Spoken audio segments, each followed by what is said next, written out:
Now, third place Sturt this afternoon running out onto the Adelaide Oval, having won 5 of their past 7 matches. They certainly are in reasonable nick, the Double Blues, to be taking on this afternoon Port Adelaide. And, well, the Magpies, they are 7th at the moment. They need a victory to get up and close to having a shot at the top 5 this season in the finals. They had a huge victory by 109 points over West Adelaide last up. This afternoon it's Sturt against the Magpies of Port Adelaide at the magnificent Adelaide Oval, and it's easy to get carried away with how beautiful the backdrop is and forget that there is actually a game of football to be played here this afternoon. Local footy on ABC TV. Hello, wherever you're watching, and welcome. And welcome to Tim Ginniver. First time in a few weeks seeing you, and nice of you to come back for the Adelaide Oval. Good to be back, my friend, and great game coming up today. Yes, it will be. Look, you would have thought the Maggies are in reasonable nick. For the first time this season, they look like they've got something going. On a winning streak, 1 in a row, and it was a good result against Centrals. Didn't win, but got close, and then they played very well against West Adelaide. So looking forward to a good clash. And other matches this afternoon. West Adelaide has passed 9 at the Bay. You would expect Glenelg would be a good battle, though, because Westie's got a few injuries. South Adelaide won the round 9 encounter at Noarlunga with North Adelaide by 52 points, and South looking to shore up, as is North, finals berth. And the Eagles have won 11 straight, and they play 4 teams outside the top 5 in the next month. So you'd expect that winning roll is showing no signs of stopping. As we look there at the ladder, the Eagles on top, of course. They lost their first game of the year round 2, and they've won everything since.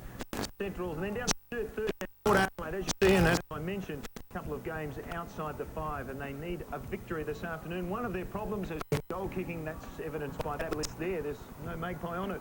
Yeah, you're right, Neil, and losing back to Mickey pre-season really did hurt them. Both those guys were in the top sort of 10 goal kickers last year. And look, over time, I guess it's one of those things that Port Adelaide has dominated the SANFL competition, and they've dominated every side. If you look head-to-head, they have basically 2-1 victories over Sturt. The last couple of years, the Magpies missed out on the final. They're staring down a 3rd straight season without a major round appearance, and those figures are not perhaps indicative of the current form. No, that's dead right, and late 80s, early 90s would have been Sturt in particular head-to-head clashes, but yeah, well, finishing last doesn't do one for you. But Port Adelaide, you're right, in recent times they had a great against Sturt, especially here at Adelaide Oval. And this is, of course, the last time they met, and Sturt, well, it was very, very even and very close and hard fought till half-time. Port Adelaide just in front at half-time and couldn't go on with it, and that's the thing with their percentage. They're 4th on the table with percentage, but their losses haven't been great. But the turning point of the game is where a good side like Sturt actually takes the net and wins it. Of course, Brendan Phillips has had his problems, especially in the heavier conditions, shall we say, in the last 2 seasons even, in trying to stop the Sturt side. Ball happy, if you like. That's right, you've got to adjust your game in conditions. Today will be no different. It's a very windy day, not wet, but very windy, and you have to be a bit smarter about the way you play. The Dogs is very smart. In fact, at one stage, I know there were people around the SANFL saying they were night-time specialists. They won this match by 34 points. In the end, it was a very comfortable victory, as you say, though. Adelaide well in it at half-time. Like you say, pretty damp that night, and also against Norwood, their second half against Norwood was awesome, where they kicked a good goals. Yeah, so Sturt 12-10-2 in round 9 over Port Adelaide, 7-6-48. So as we look through last year's results, and that round 20 clash, Port Adelaide didn't make the finals. They were certainly in good form come towards the end of the season. They beat Sturt by 33 points, but lost their 2 earlier matches. Yeah, they've won 8 out of their last 10, and a big race home for the finals, and just a little bit too late. And looks like the season's preparing the same way this year. It looks very identical, doesn't it? Soderstrom on the boundary. Soders, tell us what's the news from the Sturt camp this afternoon. Well, the Double Blues have lost Jack Oldie medalist Matthew Power with a hamstring injury, but they do welcome back Brett Howman now. He's a state and a half back. He is a key to their defence, and he really will be a big part in their finals campaign. Yeah, you'd think so. And we just look through the round 14 clashes last week, and so just take us through those because, of course, as we mentioned, Port Adelaide, big winner. Yeah, they certainly were. They pushed Central District a fortnight ago. They really obliterated West Adelaide, led by Kane Ackland. And the problem with Port Adelaide is those losses early in the year means they've got to win every game just about to stay in touch with the fight. the Double Blues, they're in a battle for the third spot. Probably the favourites to take that over North Adelaide and South. Last week they were too good for the Panthers, and Andrew Whiteman is enjoying a career best season now. Yes, and tell us, the Magpies on the other hand, let's think about what they've got in store this afternoon.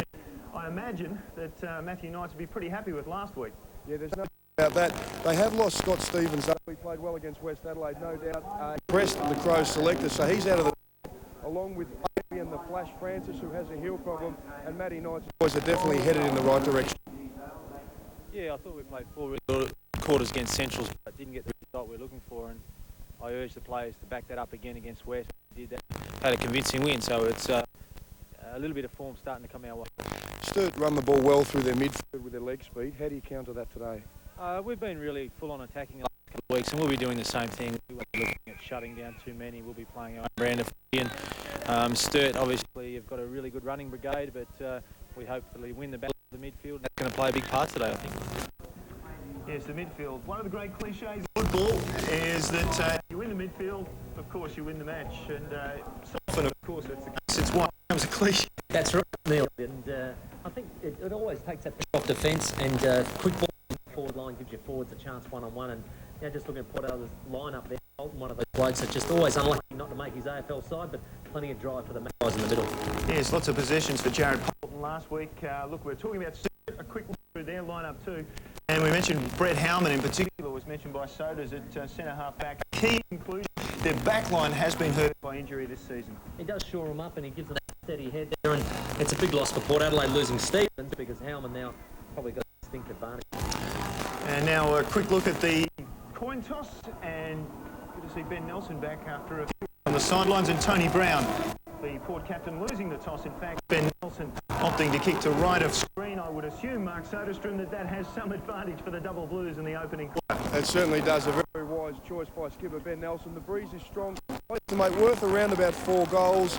Today we can expect a top of 17 degrees. The sun is out, but there is some expectation for showers later in the afternoon. But the surface is magnificent. In fact, I think the surface in Australia, the Adelaide Oval. I would think little doubt about that, and we're just about set for a start as we look at the fantastic backdrop of the Adelaide Oval. They played rugby union here. Heavy conditions last Saturday night, and yet, as you see, Les Burdett has worked some miracles on the surface because it was torn up.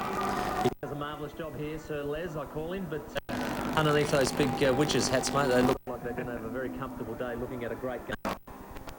And just about set for a start. Just a quick look across that surface, and it's grass from that, but a billiard-like, billiard table-like surface from where we're sitting up in the stand. And we're just about set for a start. You see the players in the background going into position, and in commentary position is Michael Maney. Thank you, Neil. Round 15, there are the umpires, Broadbridge, Williams and Anthony Mead. We saw Anthony Mead last week. He did a particularly good job. Let's hope the umpires can repeat the dose again today. Magnificent conditions. You would probably like to have a bet on Port Adelaide, $2.65. $2.65 to win, $1.45 Sturt. So coming off a 109-point victory to get $2.65 the next week. Not too bad, better odds. And Sturt, they meet 4 teams in the top 5 next month. It's going to be a testing time for them. Port Adelaide, a couple of games outside the 5. Good percentages, Tim Ginniver said earlier in the piece. But they need to get 2 points on the board this afternoon to get their season rolling. Magnificent conditions at this brilliant oval. Whether it's rugby union, Australian rules on cricket, it is spectacular. Round 15 of SANFL football in the ruck. Oliver, and both miss it. Ackland as well. Well done, man. Just got his hands on the football. Just got it forward. Curtis. You would expect both teams to be hard at the body. Hard at the football. Sturt this venue against Central District week ago, and they were very physical against the then ladder leaders, the Bulldogs. Just play forward for the Maggies. Ackland got it down to no one in particular. Roberts, Thompson, booted by a few weeks ago. Sheedy, Whiteman, stopped cleverly by Brown, who's just held up for a moment or two. So a scrappy start. Let's go to the marks Soderstrom. Yes, Michael. Adam Clun back in the side. He's on the bench with Paul Jarvis and Premiership ruckman Simon, who's going to have a big battle against Kane Ackland. Whiteman right into the middle. Squally will run with Squire King. Got it to Deepa Squally to the cleanly shaven Rick Lachlan. Long kick forward. Over the top, here comes Burns. Making for there first. That is what you pay the dollars to Ronnie Burns for. That's his bread and butter, Tim. Yeah, well, I hope the Crows are actually paying those dollars and not the Magpies. He is a fabulous player. This is great front and centre work, isn't it? He is one of the best at that. Finishes off with a goal. But a good contest made by Archie. He's up there. If he can't take the mark, he'll bring it to ground. And that's what he's done on this occasion, Ronnie Burns. That's a good start into the breeze, and they'll need a good start, because Sturt are a side that can really string a lot of goals together quickly. Well, for confidence, if not anything else, you'd like to have a good start. After last week's big victory by 109 points, the Magpies would be reasonably confident as try and work the ball forward. It comes to King. Quick hand pass in there from Whiteman. Couldn't find a target. Now Dipper Squally, or Elstone it was. Off to Brown. Big turn. Then hand pass backwards. Allowed Cooper to come in. And a free kick going to Sturt. Will it be called play on? No. Umpire will call it back. Squire returns it to Cooper. Yeah, Cooper hit that ball very, very hard and deserved his free kick. His left foot going down to White. Beaten forward by Jakes. Weatherall for the great rove. And here's Chambers. Opening score for the Double Blues. Scores tied up at 6 apiece. Again, some good roving there. Timmy Weatherall is an absolute veteran now, but just ball come forward from Jakes' hands. Great roving, front and centre, hands. Just watch it, doesn't think about it. Bain, get it off. Chambers doesn't let him down, left foot goal. So two really good roved goals. I would have to put that down to at either end of the ground. One by someone 5'0" and another by someone 6' something. Good left footer by Chambers. Whiteman really relishing that change into the midfield. O'Loughlin and Weatherall. O'Loughlin, good hands to Polton. Polton, bit of experience there, just delayed things. Out the back to Elstone's, kicks partially smothered. They go the Double Blues, Oliver. Inboard to Sheedy, to Code. Code's kick inside 50's a beauty. Chambers couldn't quite take the mark. Fegan with that dash out of half-back. The handball over the top. Just chopped off. Funk has got to work hard to Davis. Davis's kick is ill-directed and marked by Sheedy in front of McDowell. So both teams really misusing the football by hand and foot, Tim, at the minute. Yeah, Sheedy just settling things down there with the ball, but you're right, a few unnecessary turn-offs. Kick inside 50. Well done, O'Loughlin, to the man who kicked the first goal for the Pies in Burns. He gets it to Elstone. Had a bounce, has got Tony Brown. Oh, sells the dummy to Beveridge beautifully. He's had about 3 or 4 bounces, Elstone. He'll need to kick it now. Hits around again. He's run out of pace, I think. Well done by Beveridge, who got back and did the spoiling to Cooper. So the Magpies turned it over. Just indecision by Elstone, taken by King. Got it to Fegan. Quickly onto O'Loughlin, who had Burns. O'Loughlin decided to go down to that man who made the mistake a moment ago in Elstone, who's lacking a bit of leg speed at the sec. And the kick by Curtis, looking for Weatherall, is out of bounds on the full. What did you make of the Elstone muck-up, Tim? Just two decisions earlier to kick. He chose not to. They were the bad decisions. He just had to kick either the first lead, which was Archie, and then the second one was McDowell, which I thought he was going to go to. In the end, he ran out of options, and he just should have released it earlier. King's got it for the Magpies. Davis just sold his teammate in Elstone into enormous bother, and it'll be bounced. Let's go to Sodas for the Port bench.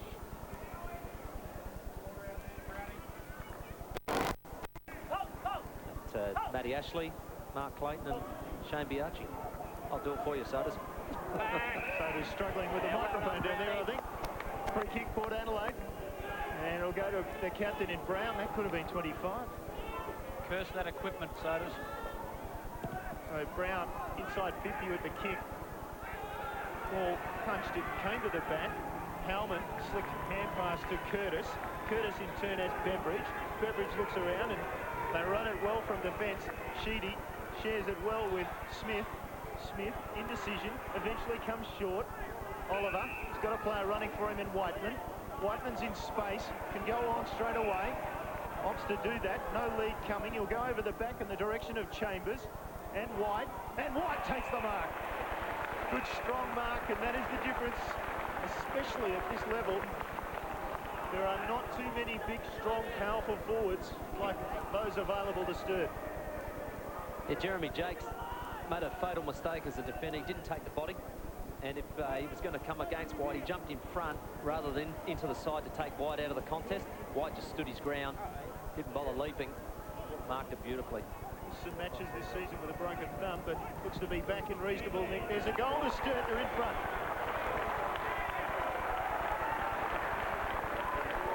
Yeah, he's not going to miss too many of those, is he? You'd hope not if you're a double blues. Not with his experience. He's a very, very good kick for goal. And I think the great example of how to play Stephen White was the 98 grand final when they had North East on him. Now, North East was lacking in height as an opponent, but took his body every time and made sure that he ran him underneath the contest if possible. And it's a good example of how to play a bigger bloke. Goals to Chambers and White. They're two spearheads up forward, so that would please Brenton Phillips out of the middle. Well done by Brown, whose kick, looking for McDowell, was ill-directed. Curtis just worked his way in front of McDowell. Good effort. Breaking on the wing is Nelson. Fickle bounce, one of the worst. Davis, surely a free kick. Umpire said play on. Umpire right there. I thought he was held without the football. I'm no expert. Tim, handball to you. Well, I suppose I'm going to have to say I am.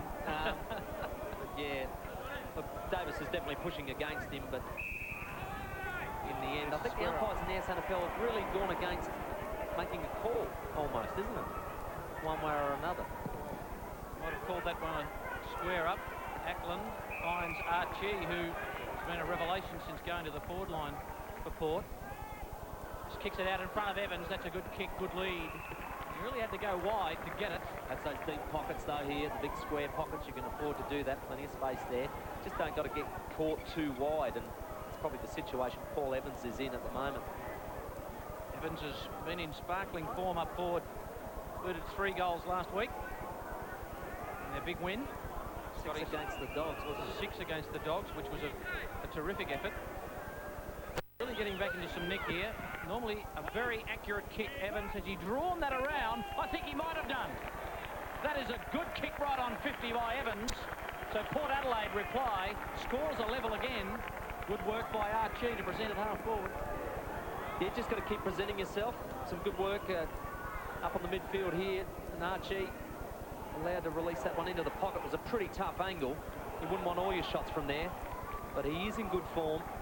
Kicking for goal, Paul Evans, and he nailed that one pretty well, and that is an exceptional kick for goal with this swirly breeze as well. Paul Evans is Port's leading goal scorer this year, 17 goals, 5, and he's missed 6 games as well. Ackland down in the middle, hacking it off the ground. Port kicked 21-21 last week. They had 42 shots on goal today. You'd back them to win. It's that match up there with Curtis on McDowell. It's a good one because Curtis is just a real hard worker, and McDowell will have to make sure he's in front, as he was on that occasion. Did Pasquale.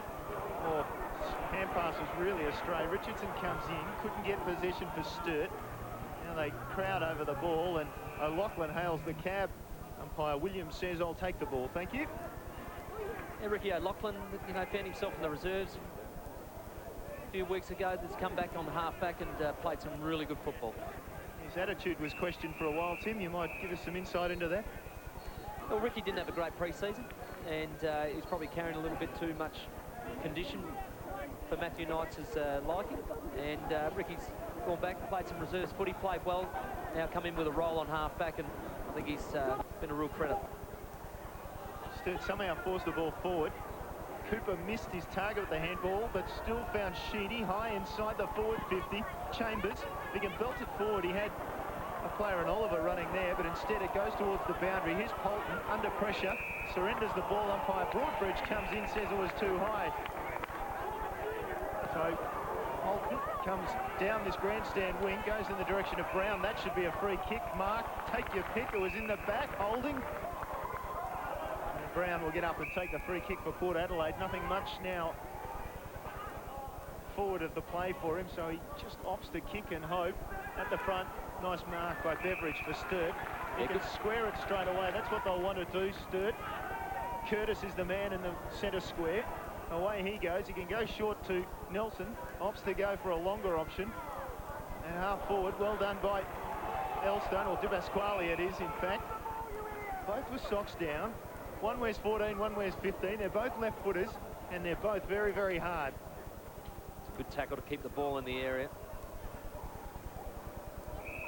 Halfway through this term, and you'd have to say at level pegging, that's a good result for the Magpies so far, but this sort of second half of the term will be an important one for the Blues. Sheedy got it over the top as a result of Oliver's good work, taken by Polton, and he a dash from him. Looks for Burns. Burns has got a bit of room, just decides to touch on the ground, wants to draw a player. No one comes to him, so he goes longer. Evans on a long lead, couldn't take it. McDowell fights for it hard. Good work, Nathan McDowell. Couldn't quite get there to get clean possession, but held it up inside 50. Yes, good attack on it. Again, Curtis right with him as well, so it's a good battle so far. I think Oliver might have knocked that one down. He did. Davis got it to Burns. He's kicked one over the top to Mann. Mann on his left boot. Long kick by Mann. It's got the carry. I don't think it has. Code did well. Didn't take the mark, but did well enough to force it through from behind. Another good attack. Ronnie Burns, great vision. Got the ball out wide. Interesting having Oliver start, you know, when Feast had such a good game last week. Maybe they're going to use Feast into the breeze and that kick behind play, but Oliver has rucked fairly well at the moment. From the wing, Nelson, quick transition down towards White, and Richardson surprisingly opting to fly. That looked like holding the ball or holding the man in there. In the end, it comes clear for Sturt. Chambers wanted to shoot at goal. In the end, goes back with a hand pass and called for throwing. Just indecision again, not happy with that. We'll have another look at it. Well, it was more of an accident than anything, but it was still throwing the ball. Ackland now, as the Magpies come back towards half forward. Nice mark taken in the middle of the pack by Code. Quickly off to Curtis. It comes wide. Beveridge. It's around Burns. Now it opens up for the double Blues. Short with a kick. Well done. Just carried across to Weatherall. Wants to give a hand pass. Does give it to Cooper on his left foot. Bad option. Now Weatherall around the corner. He goes inside 50. High and long, and White's under it and knocked to the front. Here's White to Richardson. Gave him a big task. Richardson taken to ground. 5 metres out from the attacking goal for Sturt. Jake's just got a hand in there. That was good front and centre, but that was a hot potato for Richardson. Ball down, or at least up. Squire taken to ground immediately. Good tackle by Parry, because you can see Squizzy just spinning out of those sort of tackles and snapping a goal, can't you? Like he hasn't done it before, as Feagit comes over the top, pops it towards the line. He was aiming, I guess, for a rush behind, but he'll take the throw in any case. Lots of experience for that man there, Nigel Feagit, both at SANFL and AFL level. Ball back in. Bowen and Parry, or rather Bowen and Ackland will go at the ball. Nobody, as you can see, can get a clean possession. Finally ball to ground. Umpire picks out a free kick to Sturt. And Bowen will get up and take a kick barely 20 metres out from goal. We'll have another look at that one. It was interesting. Ball floating around above the hands, and then when it hit the ground, somebody hit Bowen in the back, supposedly. Wow. Yeah, Ricky O'Loughlin just falling across him. Clumsy work, really. It's one of those, same as the hand pass from Chambers before. It was clearly an accident. He didn't mean to throw it. They didn't mean to stumble over the back, but it's still a free kick. And Bowen, the left footer from 20 metres out.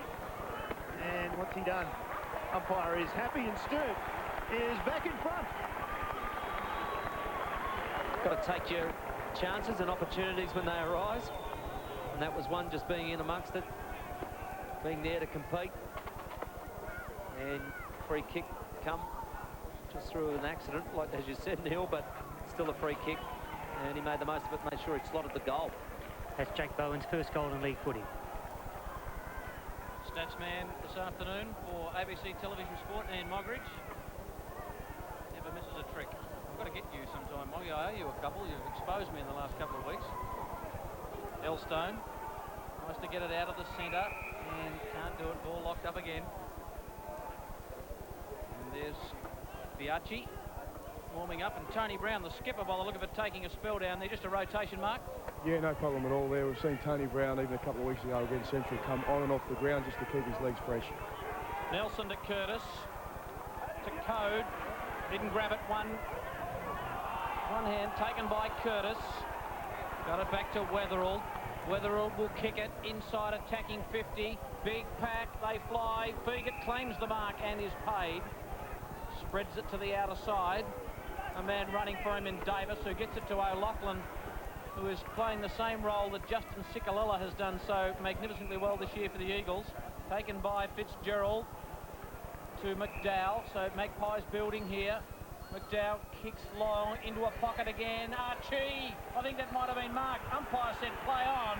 Umpire Williams officiating. Ball up inside 50. Tim, did he make a call of touch? Because I can't see it being touched unless it hit the ground. We'll have a close look here. I reckon he's held that. I reckon he has. Umpire might have been obscured. Fitzgerald, not obscured. Got it round the corner. Evans couldn't quite hang on. Good work by the Double Blues to work it out. Code got it to Smith. Smith to the lead of Roberts. Thompson at half-back takes the mark. Opportunity lost for Port Adelaide. Maybe another chance will open up. Running with the flight, McDowell. Poor kick by Roberts Thompson. Courage by McDowell. He goes into that pocket again. Maybe this time Archie can't take it. Roberts Thompson got it away to Howman. Good to see him back in the side. Howman's wobbly old ball though, maybe lacking a bit of touch. The mark taken by Jared Polton. Polton has Feagit short and instead opts to go long. The Sturt defender sagged off him. Code with the mark at half-back for Sturt. He's done well so far in this game. Goes short. Weatherall, no option for him, except that one. Inboard, it was dangerous. Proved so. They turn the ball over. Polton through the pack. Good stepping by Polton. The finish is important. He gives it to Davis. Inside 50. Davis didn't look. Just belted it long over Evans' head. And Smith guiding it towards the line in front of that big scoreboard. Let's have another look at the footwork of Jared Polton. Oh, you'd be happy if you saw that in a rugby union game last weekend. Dancing through the defence. So here's Feast. He's on the ground opposed to Ackland. A big week last week, Kane Ackland. Feast got the ball. Ackland got the tap. Feast took it away. Weatherall did well. He had his dancing shoes on too. Here's Howman. Through the middle, he goes with a kick towards Squire. Almost trapped it. Good battle, this one. Well done by King. Got to retain his feet. Did in the end. Later tackle. Allowed Polton to get the ball again. That time he didn't get around anybody. Here comes Chambers. Through the middle. Kick up forward, looking for White, who hung back. White now almost able to get it. Funk did well, cut it off. Funk in trouble, hand pass, Jakes. Now O'Loughlin in a bit of space. O'Loughlin time to steady. There's a hand pass away, Jakes again. Chip, dangerous, well done. Port Adelaide retaining possession on the far side of the ground. And Matthew Ashley just awaiting his turn in the spin cycle of the interchange bench. Turnover. Now Squire usually doesn't waste a possession. This time it's out in front of Richardson, sets him a task. Richardson towards the line. Funk closes in. Richardson did brilliantly to get around him. Josh Richardson up towards goal. White opposed there, and the ball over his head and finally through for a point. It's really good work here, but Ross Funk just going to where the ball was and didn't look at the hips. Got to look at the hips, take him over the line, tackle well. Snap by Richardson. It's out to 6 points in favour of the Double Blues as Elstone takes the break. The change bench working overtime. So too Feast. Got it away to Scott Tom. Short kick marked by Weatherall. 45 out slide angle. And the experience of the Double Blues midfielder and the 2002 Magarey medal winner go back and have a shot. Knows the importance of this kick as we tick into red time. The time on. Looking for that 2-goal break. Tim Weatherall. Only a little man, but a reasonable hoof on him. Well, he's hooked the kick going for distance. He's hooked it badly just to his near side and one behind. So opportunity gone begging. Michael, just while Tim Weatherall had that shot at goal, Port Adelaide, another change. Ronnie Burns off and Mark Clayton on the ground. Mark. Timmy Weatherall, school teacher, probably enjoying his break at the moment. Ball back in and long from Funk. Feast will come from behind, thump it towards the 50. McDowell did well, trapped the ball, ran off, gave it to Ackland in turn. Ackland sets up Davis. Almost a turnover. Clayton got a hand pass to Ashley. That was smothered brilliantly by Whiteman. His code. His ball was smothered brilliantly by Ashley. So Ashley gets one back. Ball out of bounds, far side of the ground. Crowd very appreciative of that little passage of play. There's the first smother, brilliant. Whiteman. You love those 1%ers in football. And then the return favour. Matty Ashley gets one back, as he said. Feast and Ackland. Feast with the tap down, looking for Weatherall, surrounded by Magpies. And Ashley shakes the tackle, gets it up inside 50. Archie! Oh, that's a mark, isn't it? Great hands, great body work. Well, he's lined up at centre-half forward, and you can see why his marks like that. Long kick towards goal is well and truly a stray out on the full. But he should pass. Still a problem there.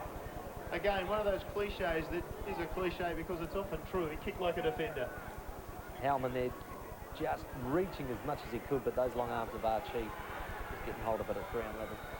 Ball back inside 50 again. Good mark, standing under the ball and taking the attention, Michael Code. Well done. Started this quarter very, very well. It's been a good one for him. Likes to be in the gap taking those marks. Code's short kick finds Whiteman. His kick into the centre. Just to a one-on-one contest. Man left the ball behind. Archie just got it out. Biaggi uses his left. Evans won't get there. Neither will Davis. Will it trickle out? Davis is good enough to keep it in. Davis out, ball in. Good decision. Boundary umpire right there. Biaggi will square it up, hoping for a mark. Archie couldn't deliver. Di Pasquale has got to get through a tackle from Howman, and he's pinned for holding the ball. Brilliant tackle by Howman. Great tackle. Just went, you know, as I was talking earlier about Funk going straight for the body and the hips, that's the way to do it. Brilliant stuff by Howman. Grand defender, Brett Howman. They've missed his drive from half-back. Nelson, the skipper. Long ball. Richardson with courage. Couldn't take it. Funk out of half-back. He's got Man. And just about to be closed down by Whiteman, but Man stood his ground. Got Davis down the line. The kick is good. Well done, Squire. Bowen. Oh, handball was a bit dodgy. Beveridge. Slipped the tackle, Nelson. Back to Squire. Slippery customer, Squire. So too Weatherall's got to get around Man. Lovely tackle. Ball not turned over. Roberts Thompson to Feast. Got it to Nelson. Nelson looking for Chambers on the lead and got there. Good stretch of the big man. He'll go back and have a shot from 45. That was an excellent stretch. I didn't quite think he was going to make it, Grant Chambers, but just watch the extra diving effort and kept it up too. That was the main thing. Thought it might spill out of his hands when he hit the floor, but he kept it up. Very, very good mark. Lovely roll at the end by Grant Chambers. I forgot about that, sorry. This to make it 13 points in favour of the Double Blues. To be ticking into 25 minutes. It's a high kick. It's not going to carry the distance. White's given away a free kick for a wrestle in the pocket, and the free will be taken by Jakes. Oh, just today, I reckon if your side's good enough and you can run it up as Sturt do with their hands, I don't think the breeze is going to be as big a battle as what we might have thought of before the game. So this result so far, it'll be really judged on the half-time whistle. Just three the difference in inside 50s, Tim, 15 to 12, so good point. As the siren sounds for quarter time, Corey Archie just there. Good first term at quarter time. Sturt 3-2-20 lead Port Adelaide 2-1-13 by 7 points. Very, very good first turn by both clubs, really. I thought they did the 1% as well. Probably a few turnovers, but we've got to take that breeze into consideration there. But maybe Sturt just overused that handle just a little bit for mine. Tremendous first term. It is Sturt by just that 7 points. Live international test cricket continues on ABC TV. Catch Australia taking on Sri Lanka live from Cairns for day 3 of the second test. International test cricket. Australia versus Sri Lanka. Second test, day 3. Sunday on ABC. And we did promo it, of course, last week, and there was no action on ABC TV, but I reckon day 3, I think we might see some action in that test match with Sri Lanka batting, maybe, tomorrow. Well, we're looking forward now to Michael Maney's view for the week, and just what's he got in store for us? Thanks, Neil. Well, today I thought I'd look at the Double Blues path since that 2002 Premiership glory. Now, the Bali bombing has had a big effect on the club, and it's been a monumental task for coach Brenton Phillips to get the club up and running again. Just how are they going? In 2002, they won 20 games from 24 played, including the flag. But what is their record since? Last year, they crashed out in the first week of the finals to the Eagles, and to date, its record over the last year and a half is 20 wins from 33 matches, nowhere near its 2002 winning ratio. They've dropped some games we all thought they would win. During the past couple of seasons, the core of base of players has remained. The notable defections are former skipper Seamus Maloney, Brodie Atkinson and Xavier Campbell in a turnover of less than 10 players. Today is a game that we all think the Double Blues should win. If they can bottle that enthusiasm and aggression they showed against Central District a couple of weeks ago, they should win. That's my view. I'm Michael Maney. Tips there, courtesy of Michael Maney. Tim Ginniver, one person who doesn't think they necessarily should win, but never mind. We look at the way the Magpies started this afternoon, and they did start pretty well, didn't they? Wasn't a bad quarter into the breeze, Neil. I think they should be pretty happy with that. Main thing is they got it inside 50 a lot. As I said, Corey Archie always presents himself well. Ronnie Burns, one of the best off-hands players in the game, and finished off nicely. This was the other goal straight away. Good answer for Sturt. Same thing, front and centre, Timmy Weatherall. Good quick hands into Chambers. Great snap for goal. This one was just classic White. Stephen White, so much experience, held his ground, took a strong grab. We see there, as you mentioned in the call, Jeremy Jakes just flying early, but unfortunately, with his leg, not able to take out White. Didn't take the body, which is the main thing. This one was a pass by Archie to Evans in the pocket. Pretty tight angle, but the great camera work here just shows how he's just put it across the face and kept its line very, very well. Simple free kick coming to Bowen. Just happened to be one of those lucky ones where if you happen to be at the bottom of the pack, that's the sort of free kick you can get. That's the way. Commit yourself and you get the free kicks, and his first goal in league football. Congratulations. Yes, and Sturt, as we said, by 7 points. Those goals to Chambers, Bowen and White, and of course Ronnie Burns and Paul Evans kicking the goals for Port Adelaide. Not a lot in the stats there. Inside 50, as we mentioned, very even. So Port Adelaide ran the ball up okay into that. And it'll be interesting to see how Sturt go with it, because they do like to run and handle a lot. So into the breeze, they'll have a licence to do that. And into the breeze, it'll be very interesting to see what happens with Sturt. And Sodas is going to give us his first-hand look at what happened with the Sturt huddle. Well, listening to the Sturt huddle there, Brenton Phillips was a little bit disappointed in that the Sturt players did let some Port boys go and didn't hold the tackle. So that's been his idea now, is for this term to get them to hold the tackles a lot longer. Port Adelaide did a terrific job running the ball up into the breeze. Sturt's football through their midfield, they do run well.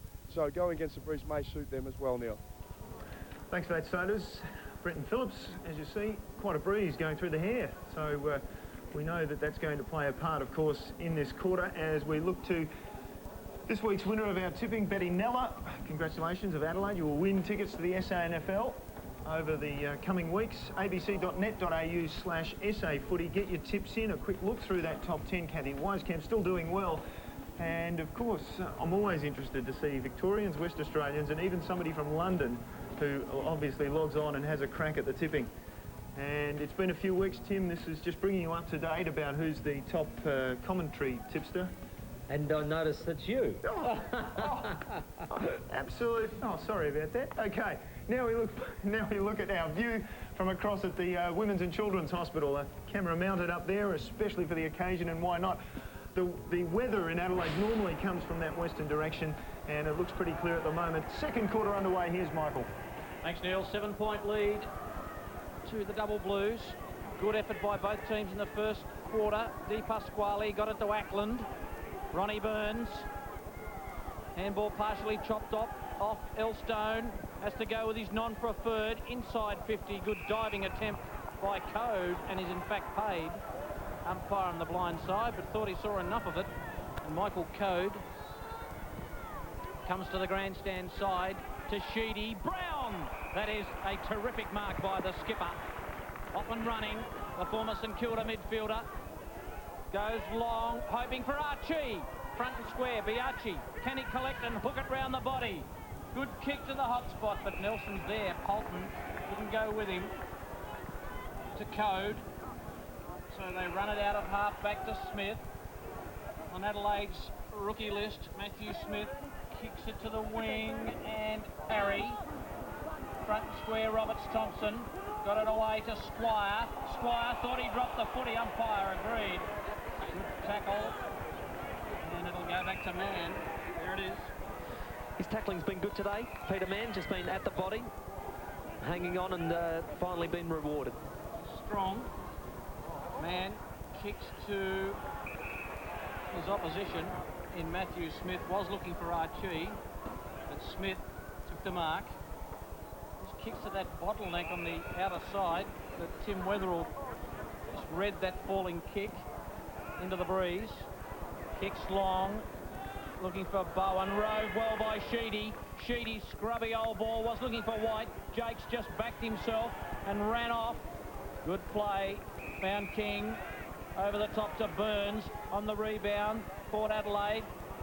Burns just about slipped. Has to feed it back. Back to Jakes. Virtually a standing start by Jakes. Now Brown might get this. Good mark. Handball too quick and sloppy for Polton, but he's good enough to get the football. Handball over the top. Oh, dangerous one. McDowell just fed it away to Polton. Polton short kick finds Evans. And they worked it hard, and they wrestled Smith and Evans. It won't be a 25, you wouldn't have thought. No 25 in that, but Port Adelaide almost brought themselves undone. But eventually, good handball from McDowell out to Polton, found him on the left foot, hit Evans. Didn't go too much on that treatment, Paul Evans. We saw him in the first quarter at the 9-minute mark. The other end of the ground, kick a tremendous goal. Different type of kick, this one. So does. Which way's he got to draw this one? Well, the breeze will be going straight across his body to the right, so the left-hand goalpost, and just let it work in. Right on the spot, Mark Soderstrom. Paul Evans has just not got the journey. We'll just wait on it. It's just been forced through for one behind. Didn't quite have the legs. He kicked it into that teeth of the breeze. Didn't get enough power and height into it, though. Consequently, no distance. Easily touched on the line.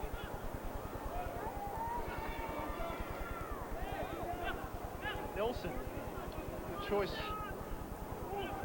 for Sturt to kick the ball in. Comes in the direction of Oliver. Oliver doesn't get involved. Ackland does, brings it down to Fitzgerald. Inside 50 with a scrambled kick. Sturt with a mark. Code wanting to get free of Evans. He'll have to go back now behind his mark, having dropped the ball. Sturt away and running through Curtis. Curtis, aware of what was going on, drew his man. They worked the ball through the middle in crowded circumstances, and finally up towards half forward. Weatherall wasn't a great choice to kick to.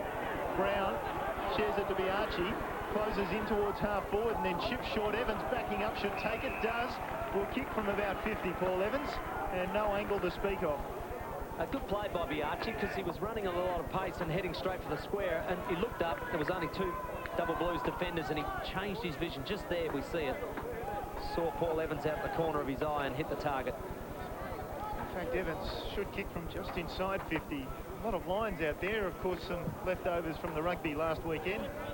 You might pick those up, or in fact you can pick those up there on screen. So Evans,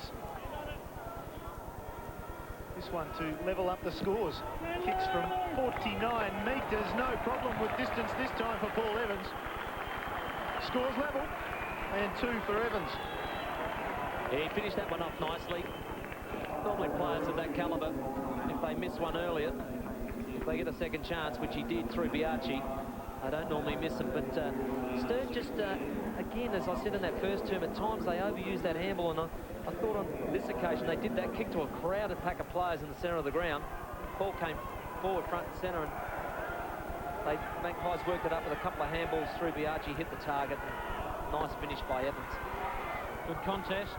This one in the centre. Ackland, who's been magnificent this year, finds Archie. Archie's quick hand pass. It goes to McDowell. McDowell from 35 drills another goal. 2 goals in less than 30 seconds to Port Adelaide. They hit the front. They're a goal clear. The Magpie Army, they cheer. Well, that's great work in the centre by Ackland. The quick kick out, Archie in front. That's what you want from your forwards. Gives off unselfishly and quickly to McDowell. McDowell's one of the best finishers in the game. Just spilled free for a moment there as it popped up, regathered, and his composure, and finished off nicely. He's a good finisher. 4 lead changes already in this match. It's Port Adelaide by a goal. That time Oliver got over the top, gets his own roving done, kicks it inside 50 for Sturt. Chambers fumbled what he should have taken. Elstone taken the ground in the Chambers tackle. Will get a throw up just outside the 50. Very good tackle by Brian Chambers, pinning the arms. Couldn't get the ball free. Brown smothered. Elstone over it, and still over it. And Brown goes in to help him out, and we'll get another throw up, and a little bit of push and shove going on after the play. King not happy with Oliver. Ackland gets rid of his man, thumps it only towards the Sturt goal though. Man robbed his man of the ball. Off to Brown, got a bad bounce. Brown tackled immediately by Nelson, so the opposing captains get stuck into it. Still the ball going nowhere. Matthew Ashley there doing the stretching for Port Adelaide. Been at the club for a long, long time. Matthew Ashley just played over the 100 games. Ackland with a free kick, and Port Adelaide will get out of defence. Ackland just got the front position on that occasion, Michael, which earned himself a free kick. Oliver had it before that. Just think his game's gone to another level, Kane Ackland, in the last 6 weeks or so. In fact, he's been pretty consistent all year. McDowell got it to Brown. What's Brown got in front? He's got Evans on a lead. Well, they kick out in front of Paul Evans by a crucial midfielder for Port Adelaide in Tony Brown, and Evans will kick from virtually the same spot as he kicked the goal of from a moment ago.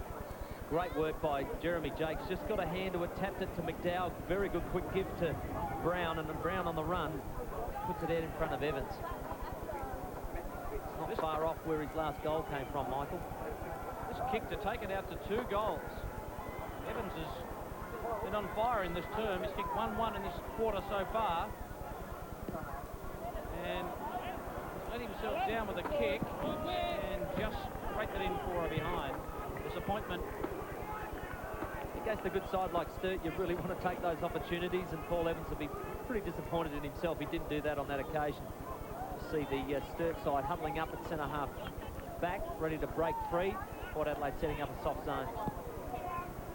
And Nelson goes straight into the heart of the huddle with the kick. Beveridge roved it. Down past the centre with a tumbling kick, though. Lachlan wanted to go the hand pass straight away, did so. Biaggi is the target. Trapped it well, back to O'Loughlin on the wrong side for his right foot. He uses the left very well. Brown shares it with Burns running to the boundary line. Brown gets it back, hooks it back inside 50. Curtis chasing it across. Did well to get a fingertip to it just to contain the ball in that area. Out of bounds, 25 metres around from the Port Adelaide goal. An important quarter.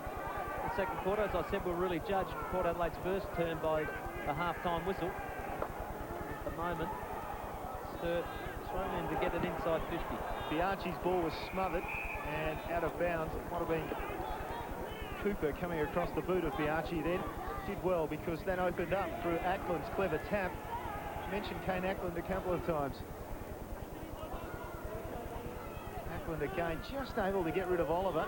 Ball comes down to the front and is going nowhere. Fitzgerald just managing at the last second to get the ball free. Still danger area for Sturt as Howman's taken the ground. This time he's slammed into the turf, which is, fortunately for him, generously soft. Chi was the tackler. Again, you just see Polton at the back of the pack trying to get free of Nelson. Here's Burns, he's clever. He's also trapped, taken the ground, and somehow got it forward. Well done by Burns. Polton, goal. Well, put that down to Ronnie Burns, was taking the ground in the tackle and then had the presence of mind just to lash out with a foot, sneak it 5 metres forward, and it all opened up for Port Adelaide from there. Well, players like Ronnie Burns, their brains are always ticking. There's always something happening, and he knew that if he could just get that free, something might happen. It did. Got up to Fitzgerald. Polton runs it basically to an open goal, but it just felt in that passage of play that the Sturt defenders were hanging on for dear life there. And the pressure and the numbers and the tackling just by Port Adelaide kept at them, eventually evolved in a goal. Burns just thought his way through it, as did Polton for his first goal of the afternoon. 3 unanswered goals in this term to Port Adelaide. 13 points the difference. Possession of this quarter, Port 39, Sturt 15. And Port have hit the lead of inside 50s, 19 to 17. Feast. Whiteman's kick smothered. Squire, quick hands. A little bit too quick. I think he was held on to after he'd released the football. And Damien Squire will get a free kick. And good contest there, and nobody able to get a fingernail on it. Chambers wheels around on the right boot. Got a call.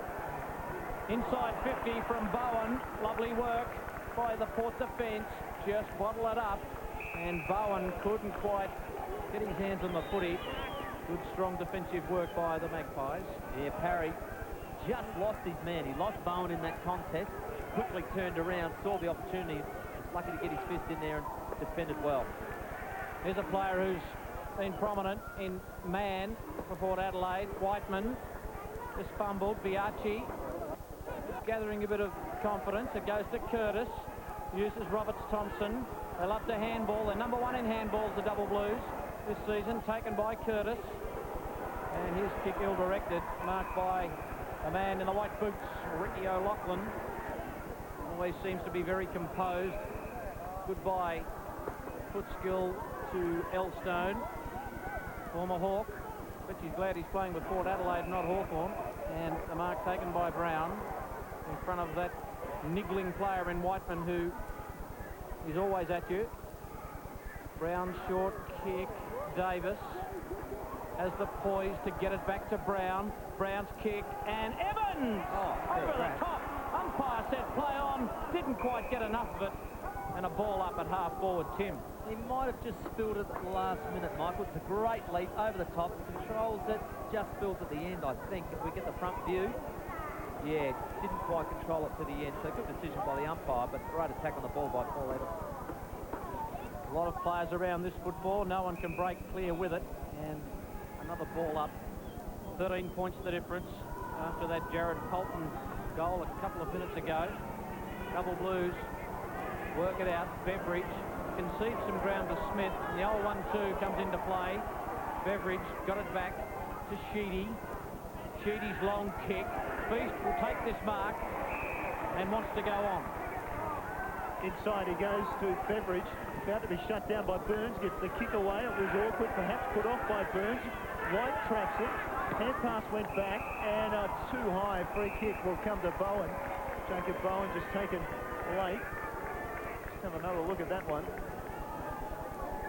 Right arm just coming up over the shoulder of Bowen. Jeremy Jakes, it was 1-on-3, so he did a fair effort to make a contest to try and keep the ball alive for the Maggies, but Bowen just receiving that free kick.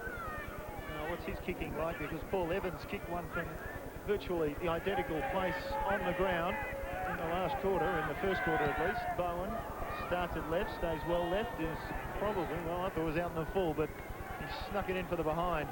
Margin, 11 points. Didn't really get his full body weight behind that and punch that kick to the goals. So sort of leaned back on it a little bit, so one to work on it training. Parry takes it at half-back for Port Adelaide. Starting to work into some reasonable form after a brilliant year last year. He kicks to the wing. Archie and Feast. Howman there. Brown hard at the football underneath. Locks it up. Umpire Williams just searching for the football. A ball up on the wing. Pack of players around the ball. Burns.